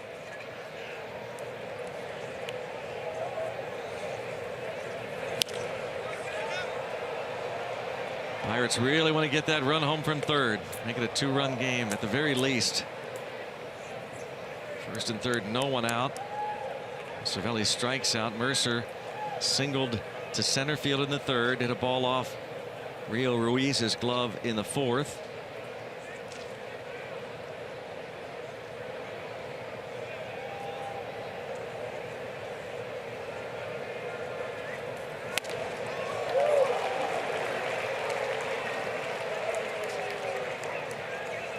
You have to wonder about that palm of Mercer, the right hand. Took that sharp ground ball off the hand last inning. Yeah, it's that right hand too. If you get jammed, that's where you feel it a lot of times, in that right thumb for a right-handed batter. So hopefully, if hopefully Mercer puts this ball in play and hits barrel.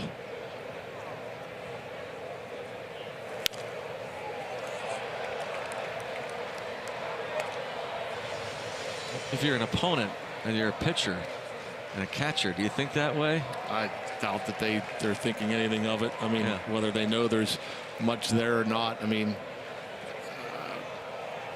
unless you had a TV monitor or something out in the bullpen, or somebody tipped off Flowers that, hey, Mercer has a bad thumb. I mean, I don't think that they're thinking of that at all. They're just going to execute whatever game plan they have with Mott. Not try and jam him.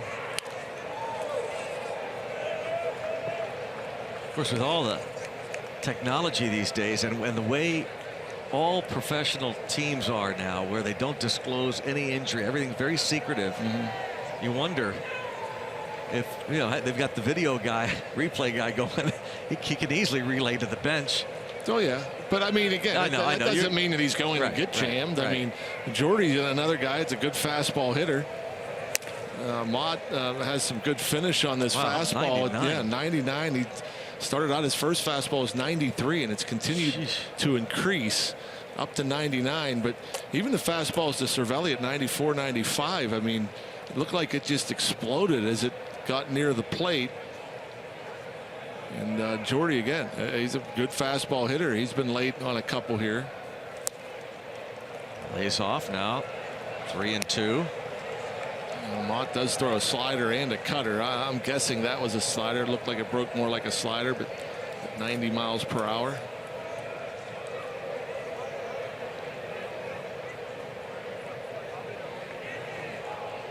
Three and two the count. Jose Osuna would be next. Oh, Mott gets Mercer with a strikeout. Back-to-back Ks.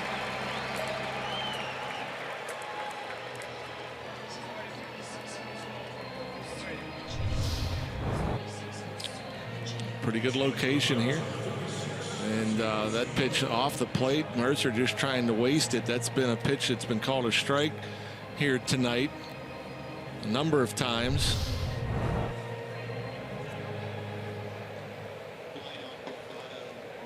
Mott pitched for the Rockies last year. Was with the Cubs in 2015. After those years with the Cardinals, missed a season with Tommy John surgery. 2013, he was out all that year. Now Jose Osuna, the rookie.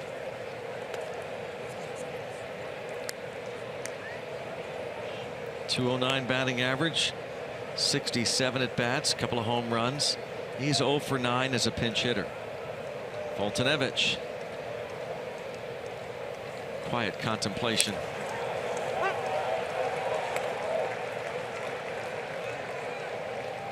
So again, this Braves bullpen. 17 consecutive scoreless innings of work.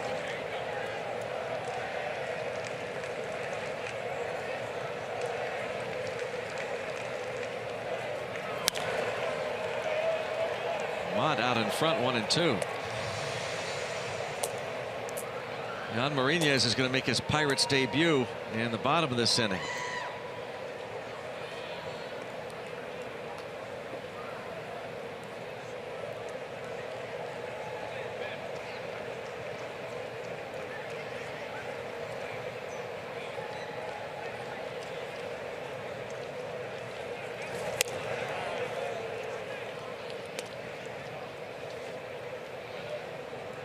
That pitch, whatever it is, cutter or slider, hasn't fooled anybody with it.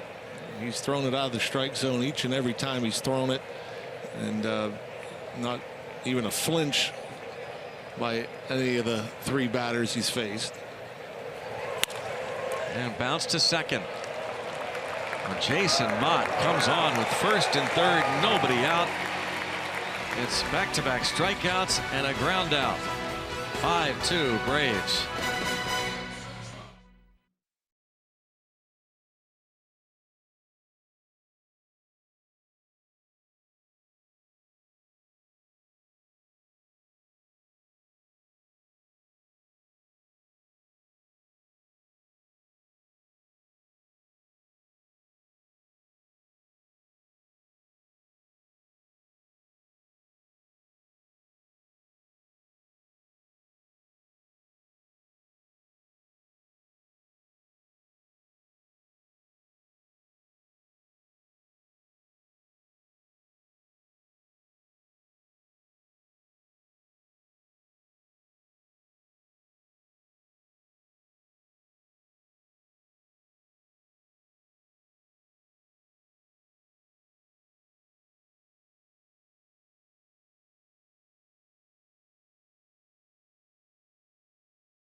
Sports is brought to you by the Chevy Malibu and your Western PA Chevy dealers.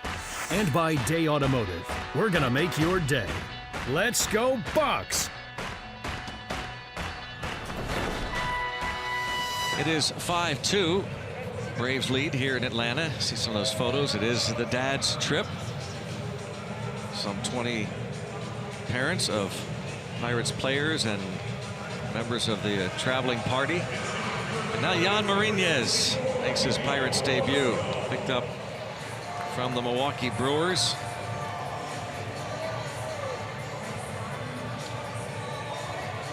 Well, there's his numbers. 0-2, a 5.40 ERA in 15 appearances. 11 walks, 14 punch outs, and 16 2/3. Hard thrower, mid-90s. Slider and changeup. Faces pinch hitter Emilio Bonifacio. He bats for Mott.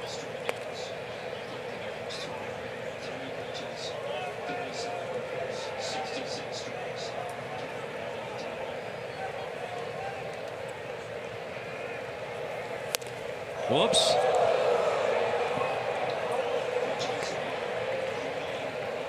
Got that extra netting. That netting goes all the way down past. Looks like it goes down past the bases. Some 90 feet down the first and third base lines. And steady rain, maybe a slick bat.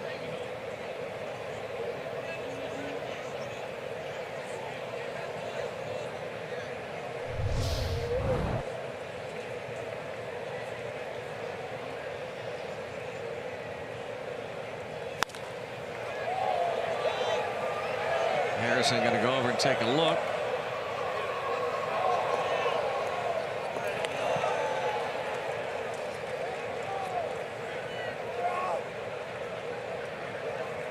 Bonifacio, a 200 average from this left side of the plate. Jason Mott is out of that big situation. First and third, no one out. Retires each of the three, and the Pirates don't cash in after getting just the one run. And a fly ball to Jaso.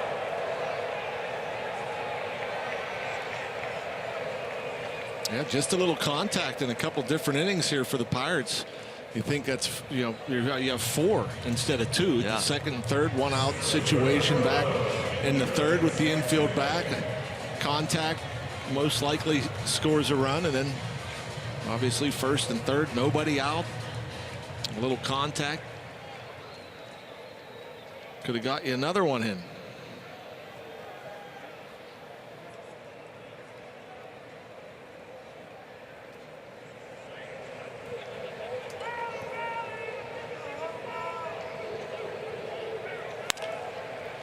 Inciarte was 3 for 3 against Cole.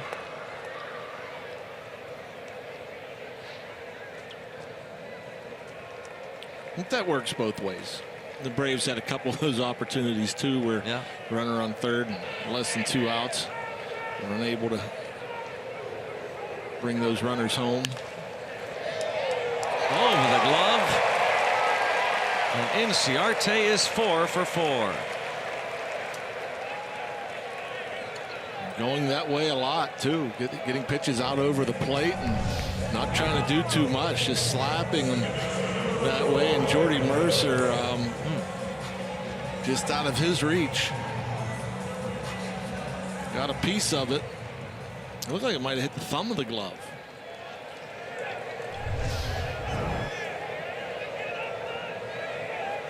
Brings up Brandon Phillips.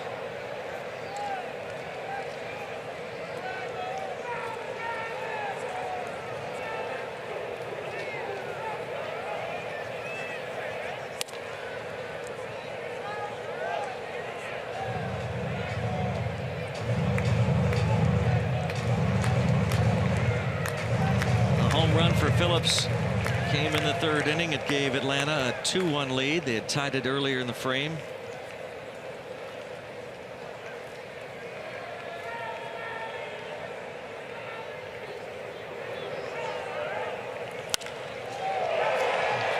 Sends Jaso back several steps.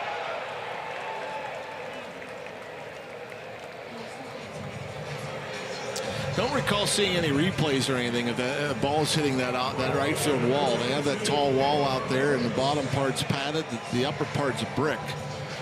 And you would think you get a line drive above that padding off the brick, the ball would almost, you would think, bounce back towards the infield. I mean, if you're an outfielder and going back, that ball could bounce, who knows how far towards the infield. So I'm sure that's something that the second baseman would have to be aware of. It's a little reminiscent of with Target Field. Remember, we went there, Minnesota. Yeah, they talked about that the second baseman had to be very aggressive going out there to shallow right, just in case. Yep. That's one of the things I think Clint Hurdle looked like he might have been inspecting as he was walking around out there. Ground ball, bobbled, kicked, recovered, and gets Alan Hansen. Stayed with it. Markakis is retired. Jan Marinez, Pirates debut, one scoreless.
Adam Frazier fans, we go to the seventh inning. Adam grew up a Braves fan in the area of Coney County High School and the Watkinsville, Georgia area. Point Park University tweet. Some friends, some OC faculty went to cheer on one of OC's favorite sons, Adam Frazier. To the same high school as at least one other major leaguer, same area, Watkinsville, Georgia.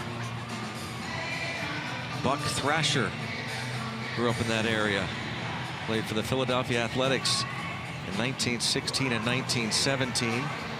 Ed Crowley played 2 major league games in 1928 for the Washington Senators. He was a Watkinsville, Georgia product. And Coney County High School also produced quarterback in the NFL, and I think he was with the Steelers last year, Zach Mettenberger out of LSU, the former Tennessee Titans QB, also out of Coney County High School. And Adam Frazier waiting for grounds crew work and for the new Braves reliever. It's Jose Ramirez, another hard thrower, upper 90s, and so he got a late start getting warmed up as they did some work around the mound and around the home plate area. And while we have a moment, give me a chance to offer condolences to a couple great families from Carrick. Great friends, both lost loved ones on Friday. Byron Myers, one of my favorite people of all time, was laid to rest today. So thoughts and prayers to the Myers and the Christophers and Barbara Gallagher, one of the classiest out of Carrick. She passed as well. So thoughts and prayers to the Gallaghers. Absolutely. Adam Frazier 1 for 2 with a walk.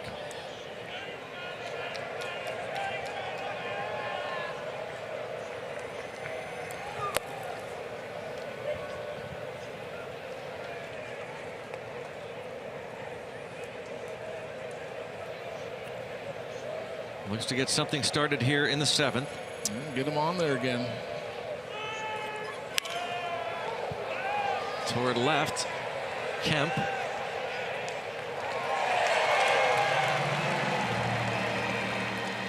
One out. Let's go back to Pittsburgh, the studios, and Rob King with a game break.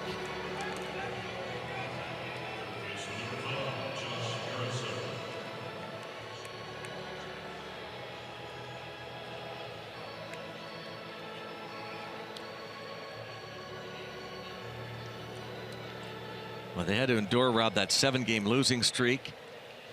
So they go to 21-23.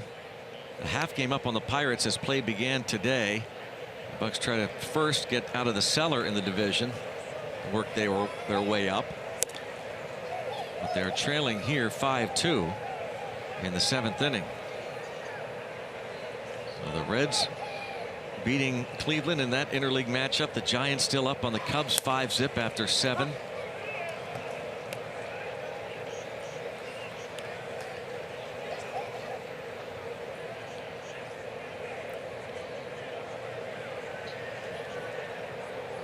Blooping and blast. If we get Josh on there, give Andrew a crack. Another disgruntled hitter after a called strike. This time a pitch did catch the corner.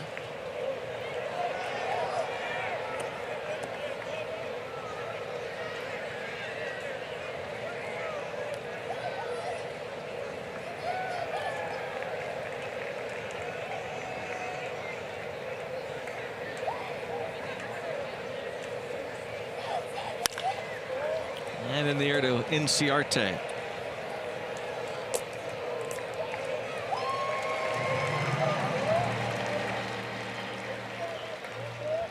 Two outs. It'll bring up Andrew McCutchen. Our Nissan Road ahead tomorrow night, and again 7 o'clock. Join you on the air with Tyler Glass now opposing the knuckleballer R.A. Dickey. Wednesday night, it's Trevor Williams against Julio Teheran, and then Thursday an afternoon start against the Braves and Bartolo Colon versus Ivan Nova.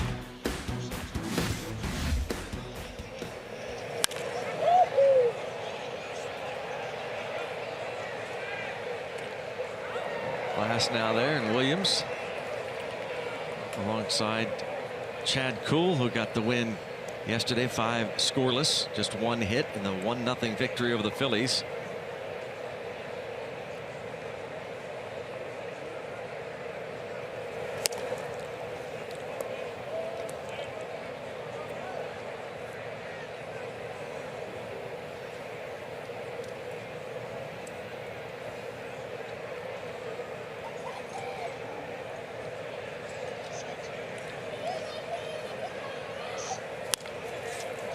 Check swing that is dropped initially by Ramirez, but he throws out McCutchen, and the Pirates go down 1-2-3.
of the cool shots on our Supermo, our Allegheny Health Network Supermo tonight, to the sounds of AFI.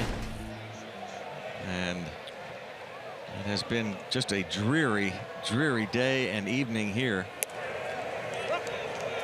Hard to believe we got through yesterday without interruption. Gifton Gope takes over at shortstop, so I have to believe that that hand is bothering Jordy Mercer.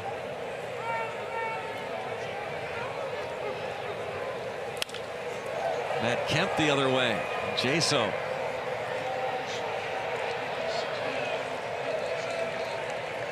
Kemp is 0 for 4.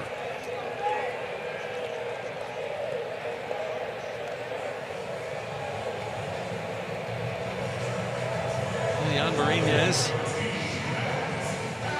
pitched the scoreless 6th inning in his Pirates debut.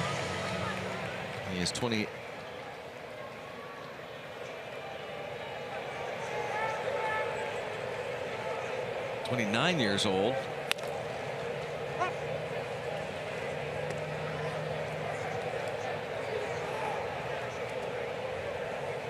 Didn't realize he had pitched in Florida. Debut?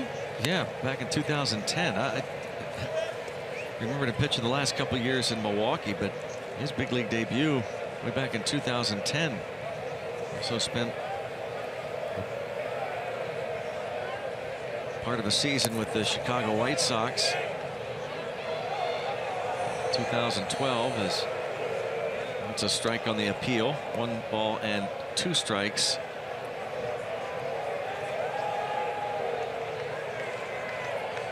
Yan Marinez, Dominican Republic native, claimed off waivers from the Brewers a few days ago by the Pirates, and they have that shift on. They've got the third baseman playing the shortstop position. That's Harrison. It gets Matt Adams. Yeah, Adam played perfectly. I mean, again, just 2 on each side. So you see Ngope's playing up the middle, but not on the first base side. So Jay way off the line at third, and the 1-hopper right at him.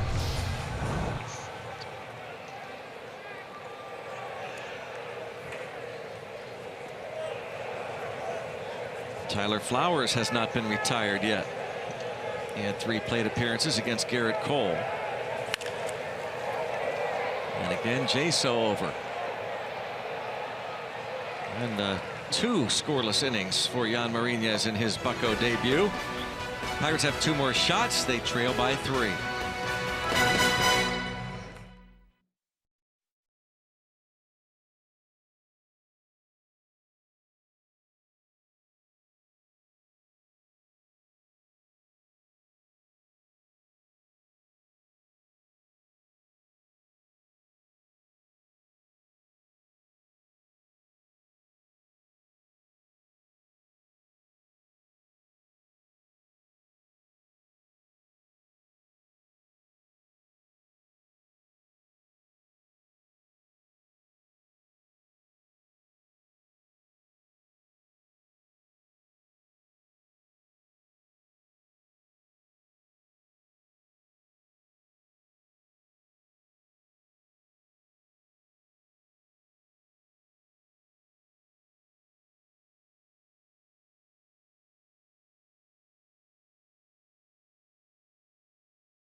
Presented by the authority of the Pittsburgh Pirates and may not be reproduced or retransmitted in any form.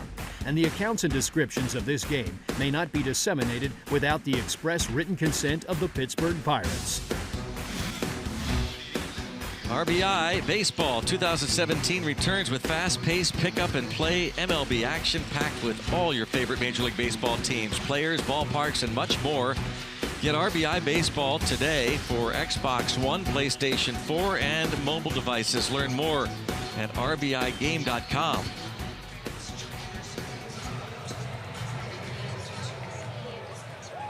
Five-two, 8th inning. Time for a new umbrella. I don't know. It works for two. The way they've got it set up. See that? Yeah. It's doing its job. Gonna need it here for the next couple days. Yeah. Arodys Vizcaíno takes over in a swing and a miss to Josh Bell. And the hardest throwing reliever. Vizcaíno, 2-1, 260. 21 punch outs, 17 in the third innings.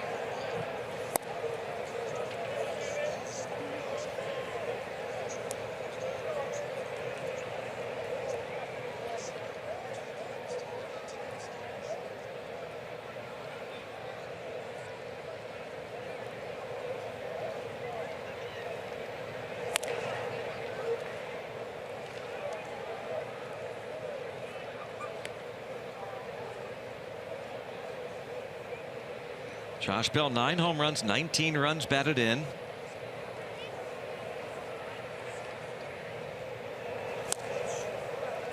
.98 from Vizcaíno. Yeah, with some late movement too. Good run, running away from the lefty bat. The ball just took off at 98 with that kind of movement.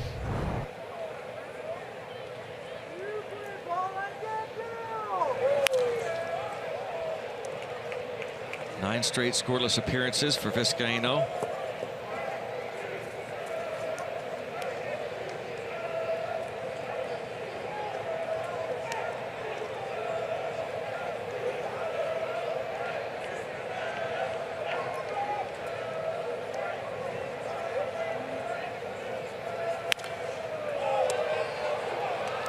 Still 2-2.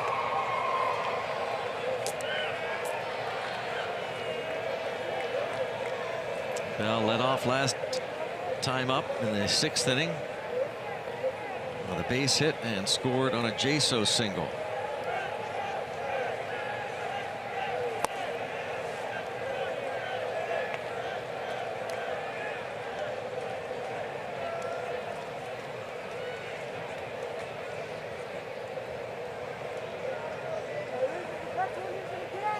Alan Hansen on deck, and he will come to the plate as Josh Bell draws a leadoff walk.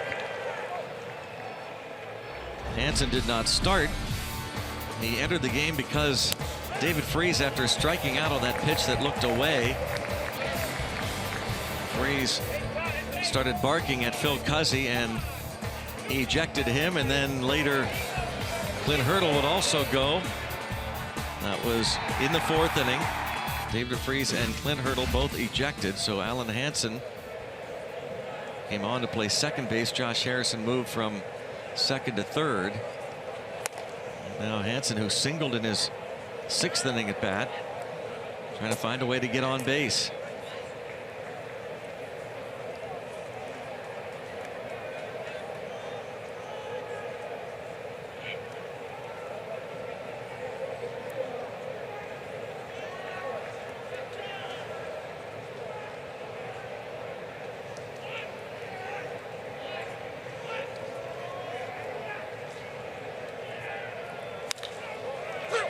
Pop up.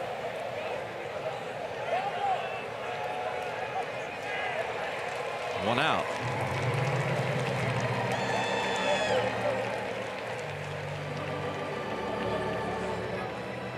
Alan Hansen flies out to center. After the walk to Bell, John Jaso has 2 hits and 3 trips.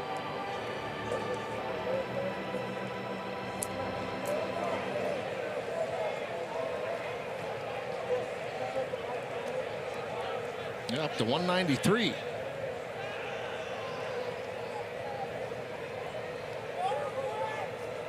After such a slow start and rough April for John Jaso, steadily raising that average.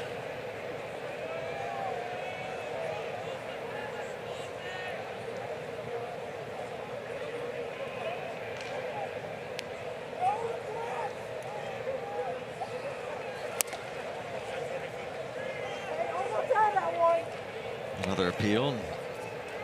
Tom Hallion. 1 ball, 1 strike on Jaso.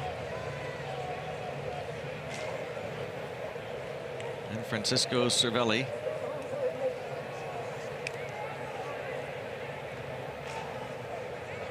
Vizcaino, for his career in appearances that he issues a walk, he has a 736 earned run average.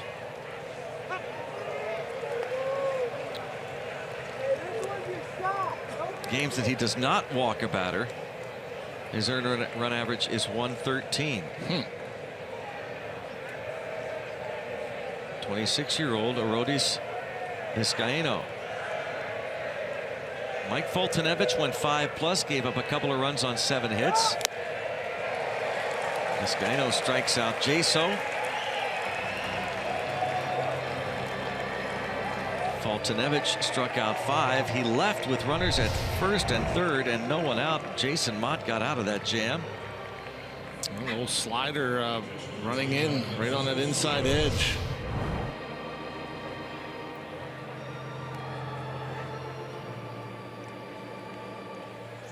Now 2 down. Bell the leadoff walk, but he's still there. And here's Cervelli.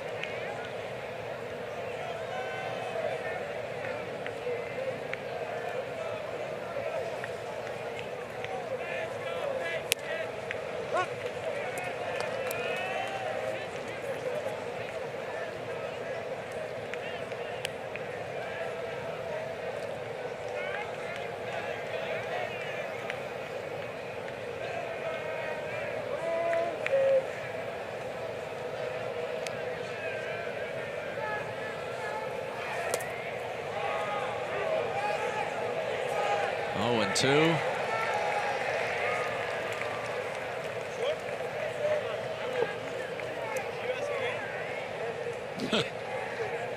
Francisco said, ask him again. Are you sure? Ask him again. Because Cervelli can't believe that Nick Lentz would say he went.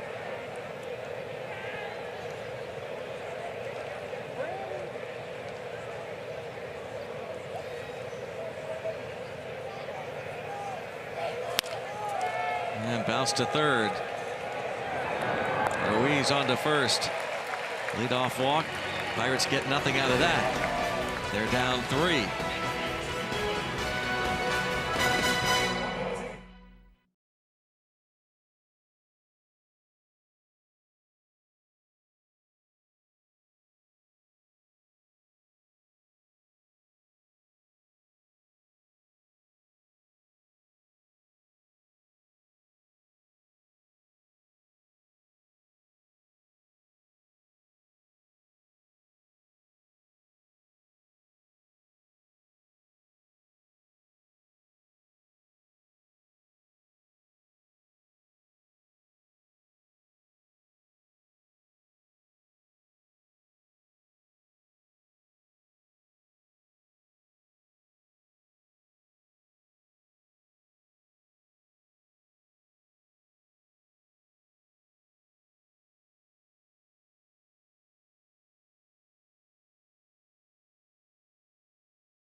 Saturday, this Saturday, 7:15, when the Bucks take on the Mets. Come to PNC Park early. First 20,000 fans get a Pirates t-shirt thanks to Peoples. Get your tickets at pirates.com/free shirt Saturday.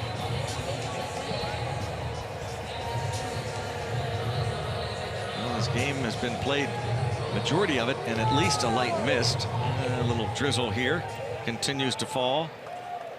Go to the bottom of the 8th. And Rio Ruiz will face Jan Marinez. R.A. Dickey talking to Tyler Flowers. Dickey will go tomorrow night against Tyler Glasnow.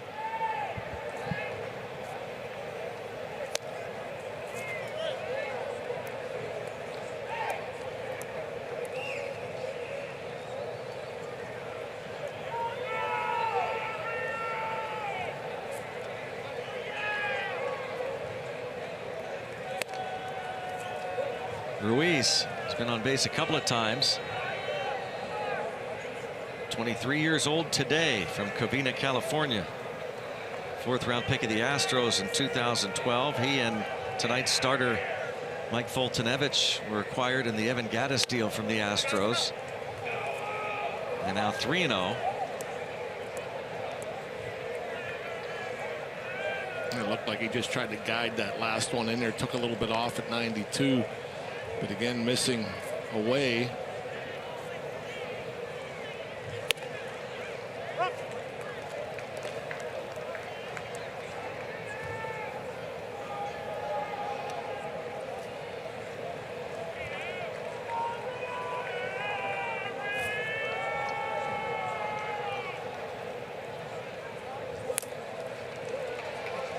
And Marinez will pitch 2 scoreless to begin his Pirates career. Walks Ruiz to start this 8th.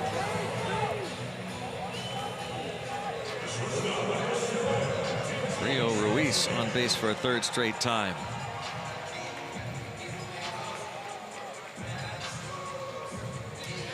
Ruiz had an interesting major league debut. Let's go down to Robbie and Smikowski for more on that. Greg, pretty wild. September 18th last year, he was set to make his debut appearance in the 7th inning of a game against Washington as a pinch hitter. And that's when things got quite a bit cloudy, literally. So he was announced as a pinch hitter, and then the skies opened and it never stopped raining the rest of the night. So the score was 6-2 in favor of the Braves. Therefore, the game was official. So the game was called, and Ruiz never actually played in his big league debut. Now, guys, there have been some crazy debut stories, but how about a guy that actually plays in a game that he never physically played in? He would finally get that official first major league at bat several days later in Miami, but that is crazy. As Dansby Swanson takes a strike. 0-2.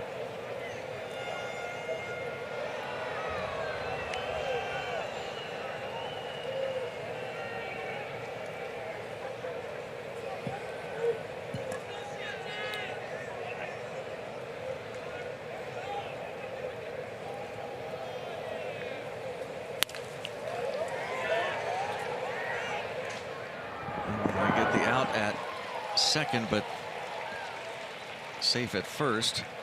Wasn't hit all that well. Swanson runs pretty good.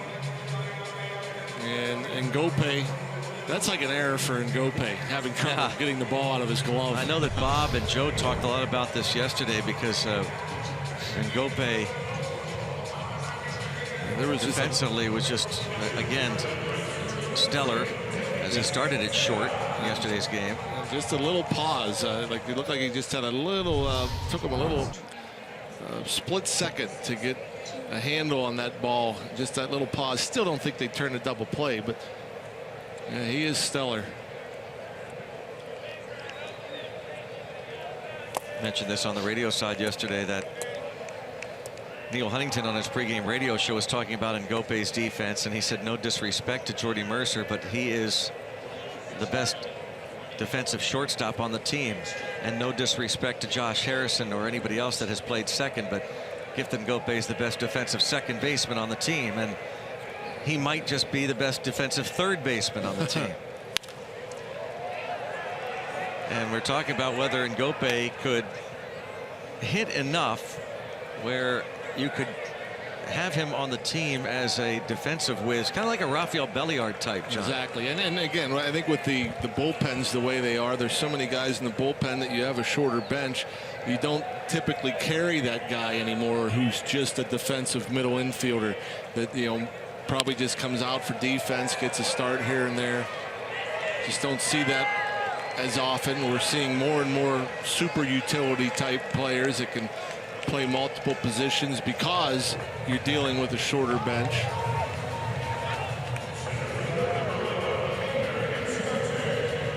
But yeah, I mean, it's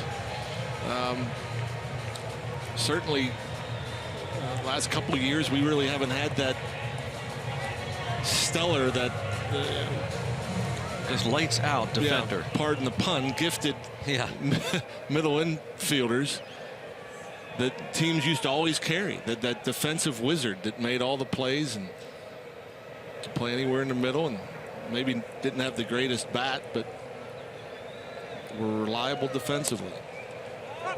Danny Santana was the pinch hitter, and he flied out. So now Ender Inciarte looks for a perfect 5 for 5.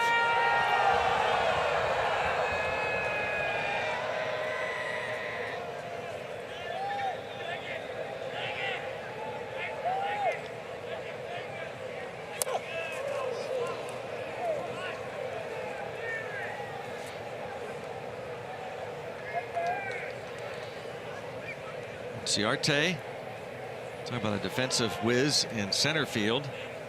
Gold Glover.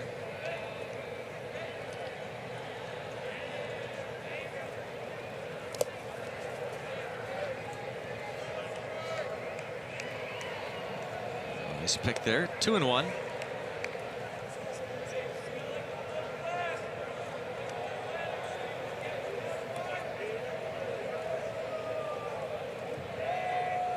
Dansby Swanson at first with 2 outs.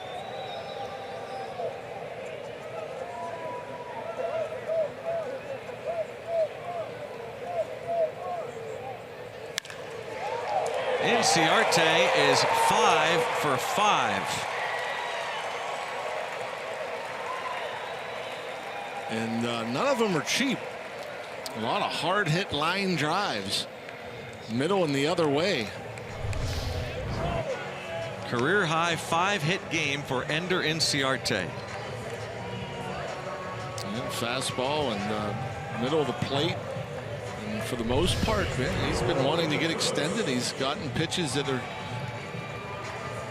up or out over the plate, and he's just pretty content going that way. Ray Searage.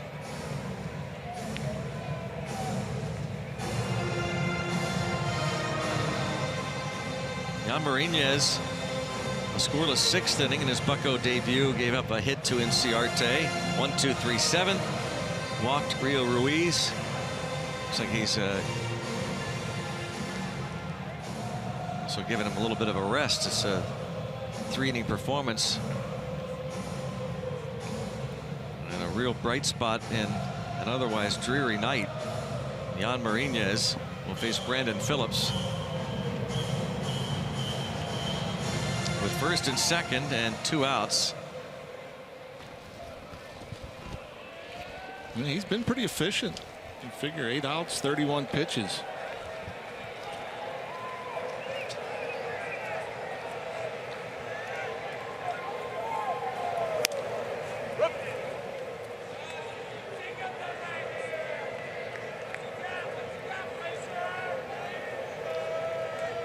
Brandon Phillips looking to become the 5th player in Major League history at second base to collect 2,000 hits, a couple of hundred homers, and 200 steals.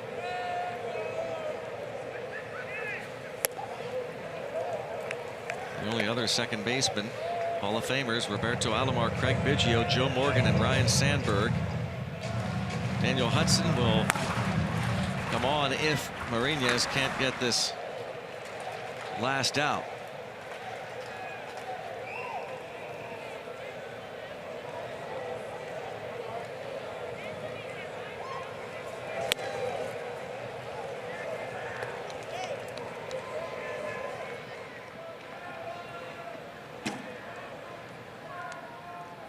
Josh Cole mentor Jim Johnson in the bullpen for Atlanta.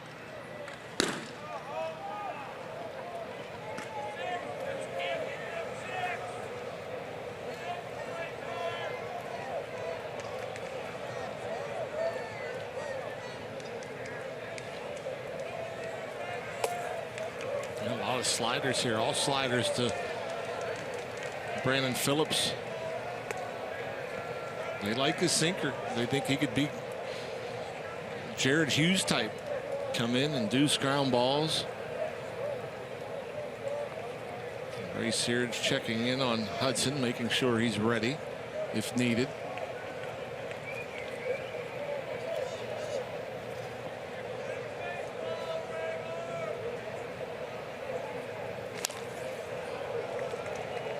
Lost his footing, did Brandon Phillips, dropping to the back knee.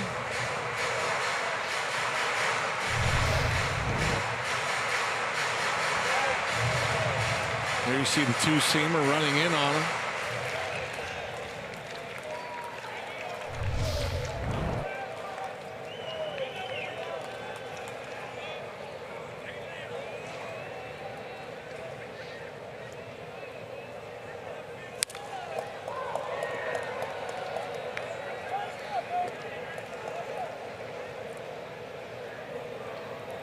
Brandon Phillips homered in the third, 200th of his career. Made it a 2-1 ball game. Pirates had taken a 1-0 lead in the top of the third inning because of an error by Dansby Swanson. And Matt Adams capped a 3-run fifth inning with a 2-run shot off Garrett Cole in ball 4, and the bases are loaded. And that is going to be it for Jan Marinez. Tom Prince is the acting manager, with Clint Hurdle having been ejected earlier, and he's going to go to the home plate umpire. It looks like a double switch.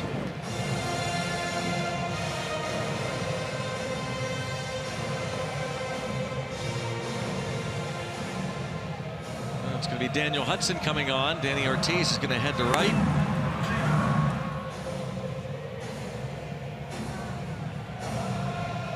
Heading back to Atlanta.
Baseball on Root Sports is brought to you by Barrel.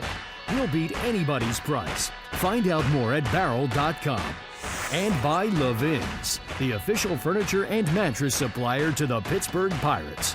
For the best quality, service, and value, shop Levin's. Let's go Bucks! Father's trip here into Atlanta. They're not liking what they see at this point. Danny Ortiz comes on to play right in this double switch. He'll be due up second in the 9th. Daniel Hudson inherits a bases loaded situation and facing Nick Markakis.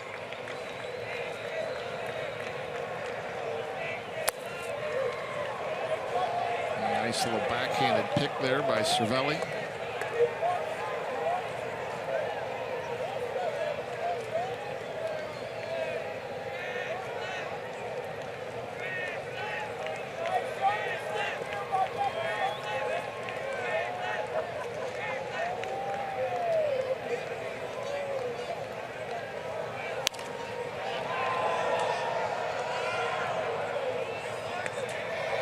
$21,896 the announced paid attendance, but a lot of folks decided either to stay away or, as the rains continued, to head home.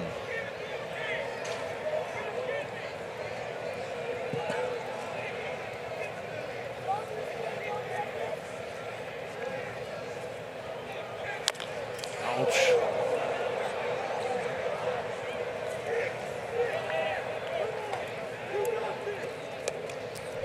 Got him high up on the leg, maybe the shin or knee, right leg. Nah, never mind. Down by the foot.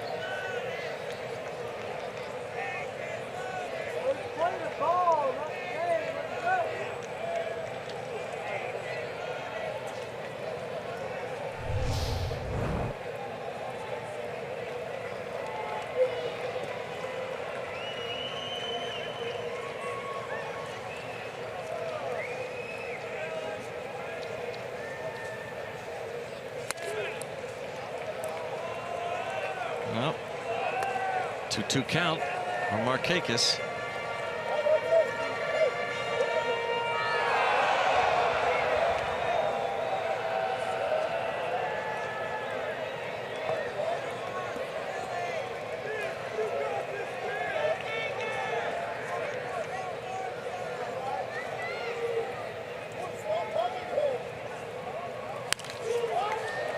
Still 2-2. Just trying to check the attendance here at SunTrust, this brand new ballpark, and like 30 on average. Yeah, I mean they've got about 555,000 total coming into this game. Yeah, averaging about 30, which is okay, but not what they were hoping for. You'd think they were a top 5 in a new ballpark, and Daniel Hudson gets what could be a very big strikeout because it means the Pirates trail by just 3 heading to the 9th.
Bucks continue this brief 4-game road trip.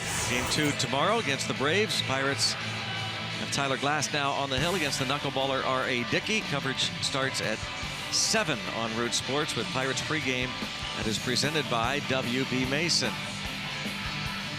Hopefully better weather tomorrow night, but right now it doesn't look that way. We might be dealing with much of the same tomorrow. Yep. And hopefully Pirates find a way to score against Jim Johnson Looking for his 9th save and his 11th opportunity. And even 3 ERA, just 3 walks, 19 Ks.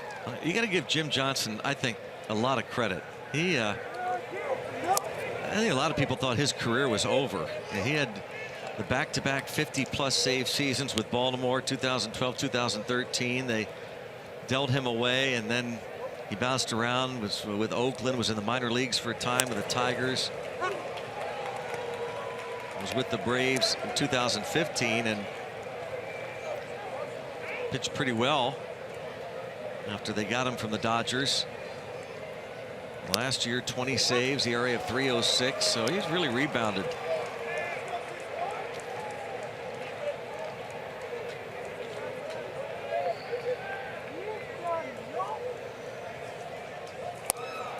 Gifton Gope. 2-2 the count. This is all new stuff to Gifton Gope. You know, seeing these major league ballparks. Obviously, no one has seen on the Pirates Club the SunTrust Park to this point, but now he faces a veteran closer in Jim Johnson. Pops it up. 1 out.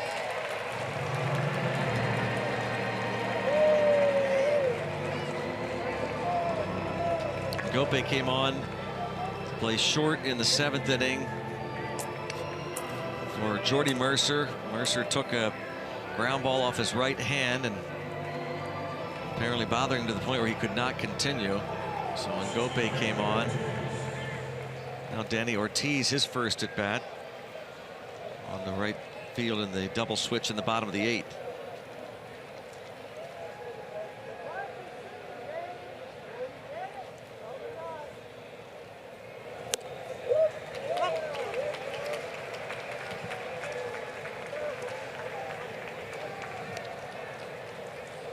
Matt Adams, 2-run homer. Brandon Phillips, a home run. They're both smiling.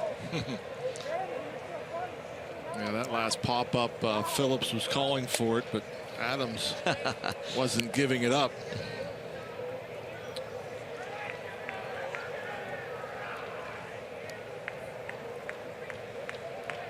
One ball, 1 strike. And Phillips, second baseman, typically has priority. Here's a look at again the fun Phillips and Adams are having.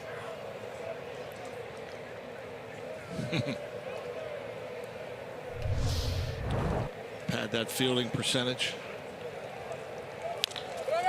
Ortiz bounces it to Adams. The scoop. 2 outs.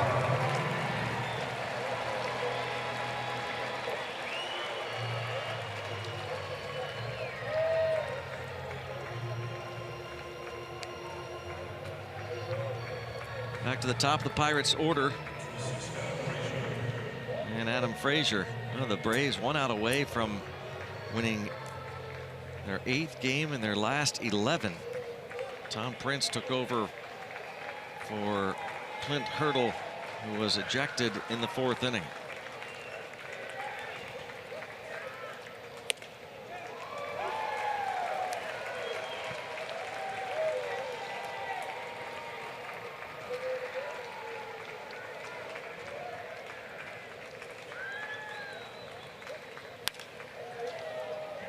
That'll be out of play. What a night for Ender Inciarte. Career high 5 hits, 5 for 5. Part of this 13 hit attack. Johnson looks like going to throw a curveball here. No. Gets Frazier, and the Pirates have a man on. Now you really want that bloop or whatever it would take for Harrison, because Andrew McCutchen is on deck. Yeah, 0-2 pitch. This is a break. Just trying to crowd him in with a fastball. Looked like it hit him right on the elbow pad, maybe a little above it. And Frazier just rolling it in. He'll take it.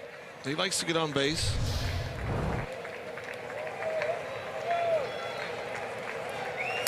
They'll give him second base. Defensive indifference.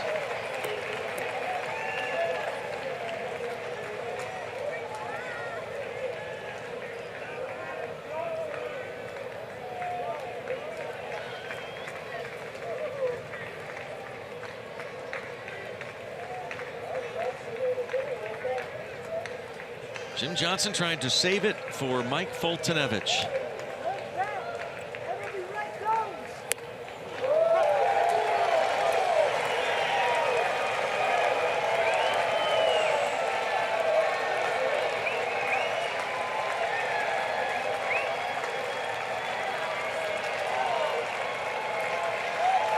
Oh, 0-2.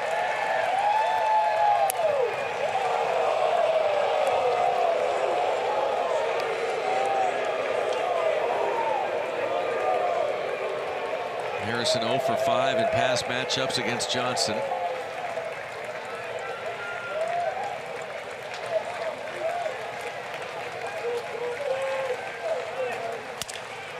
Broken bat goes sailing past the pitcher's mound, and wide throw, and Adams will apply the tag, and that'll do it. The Braves win the first game of the series. Ender Inciarte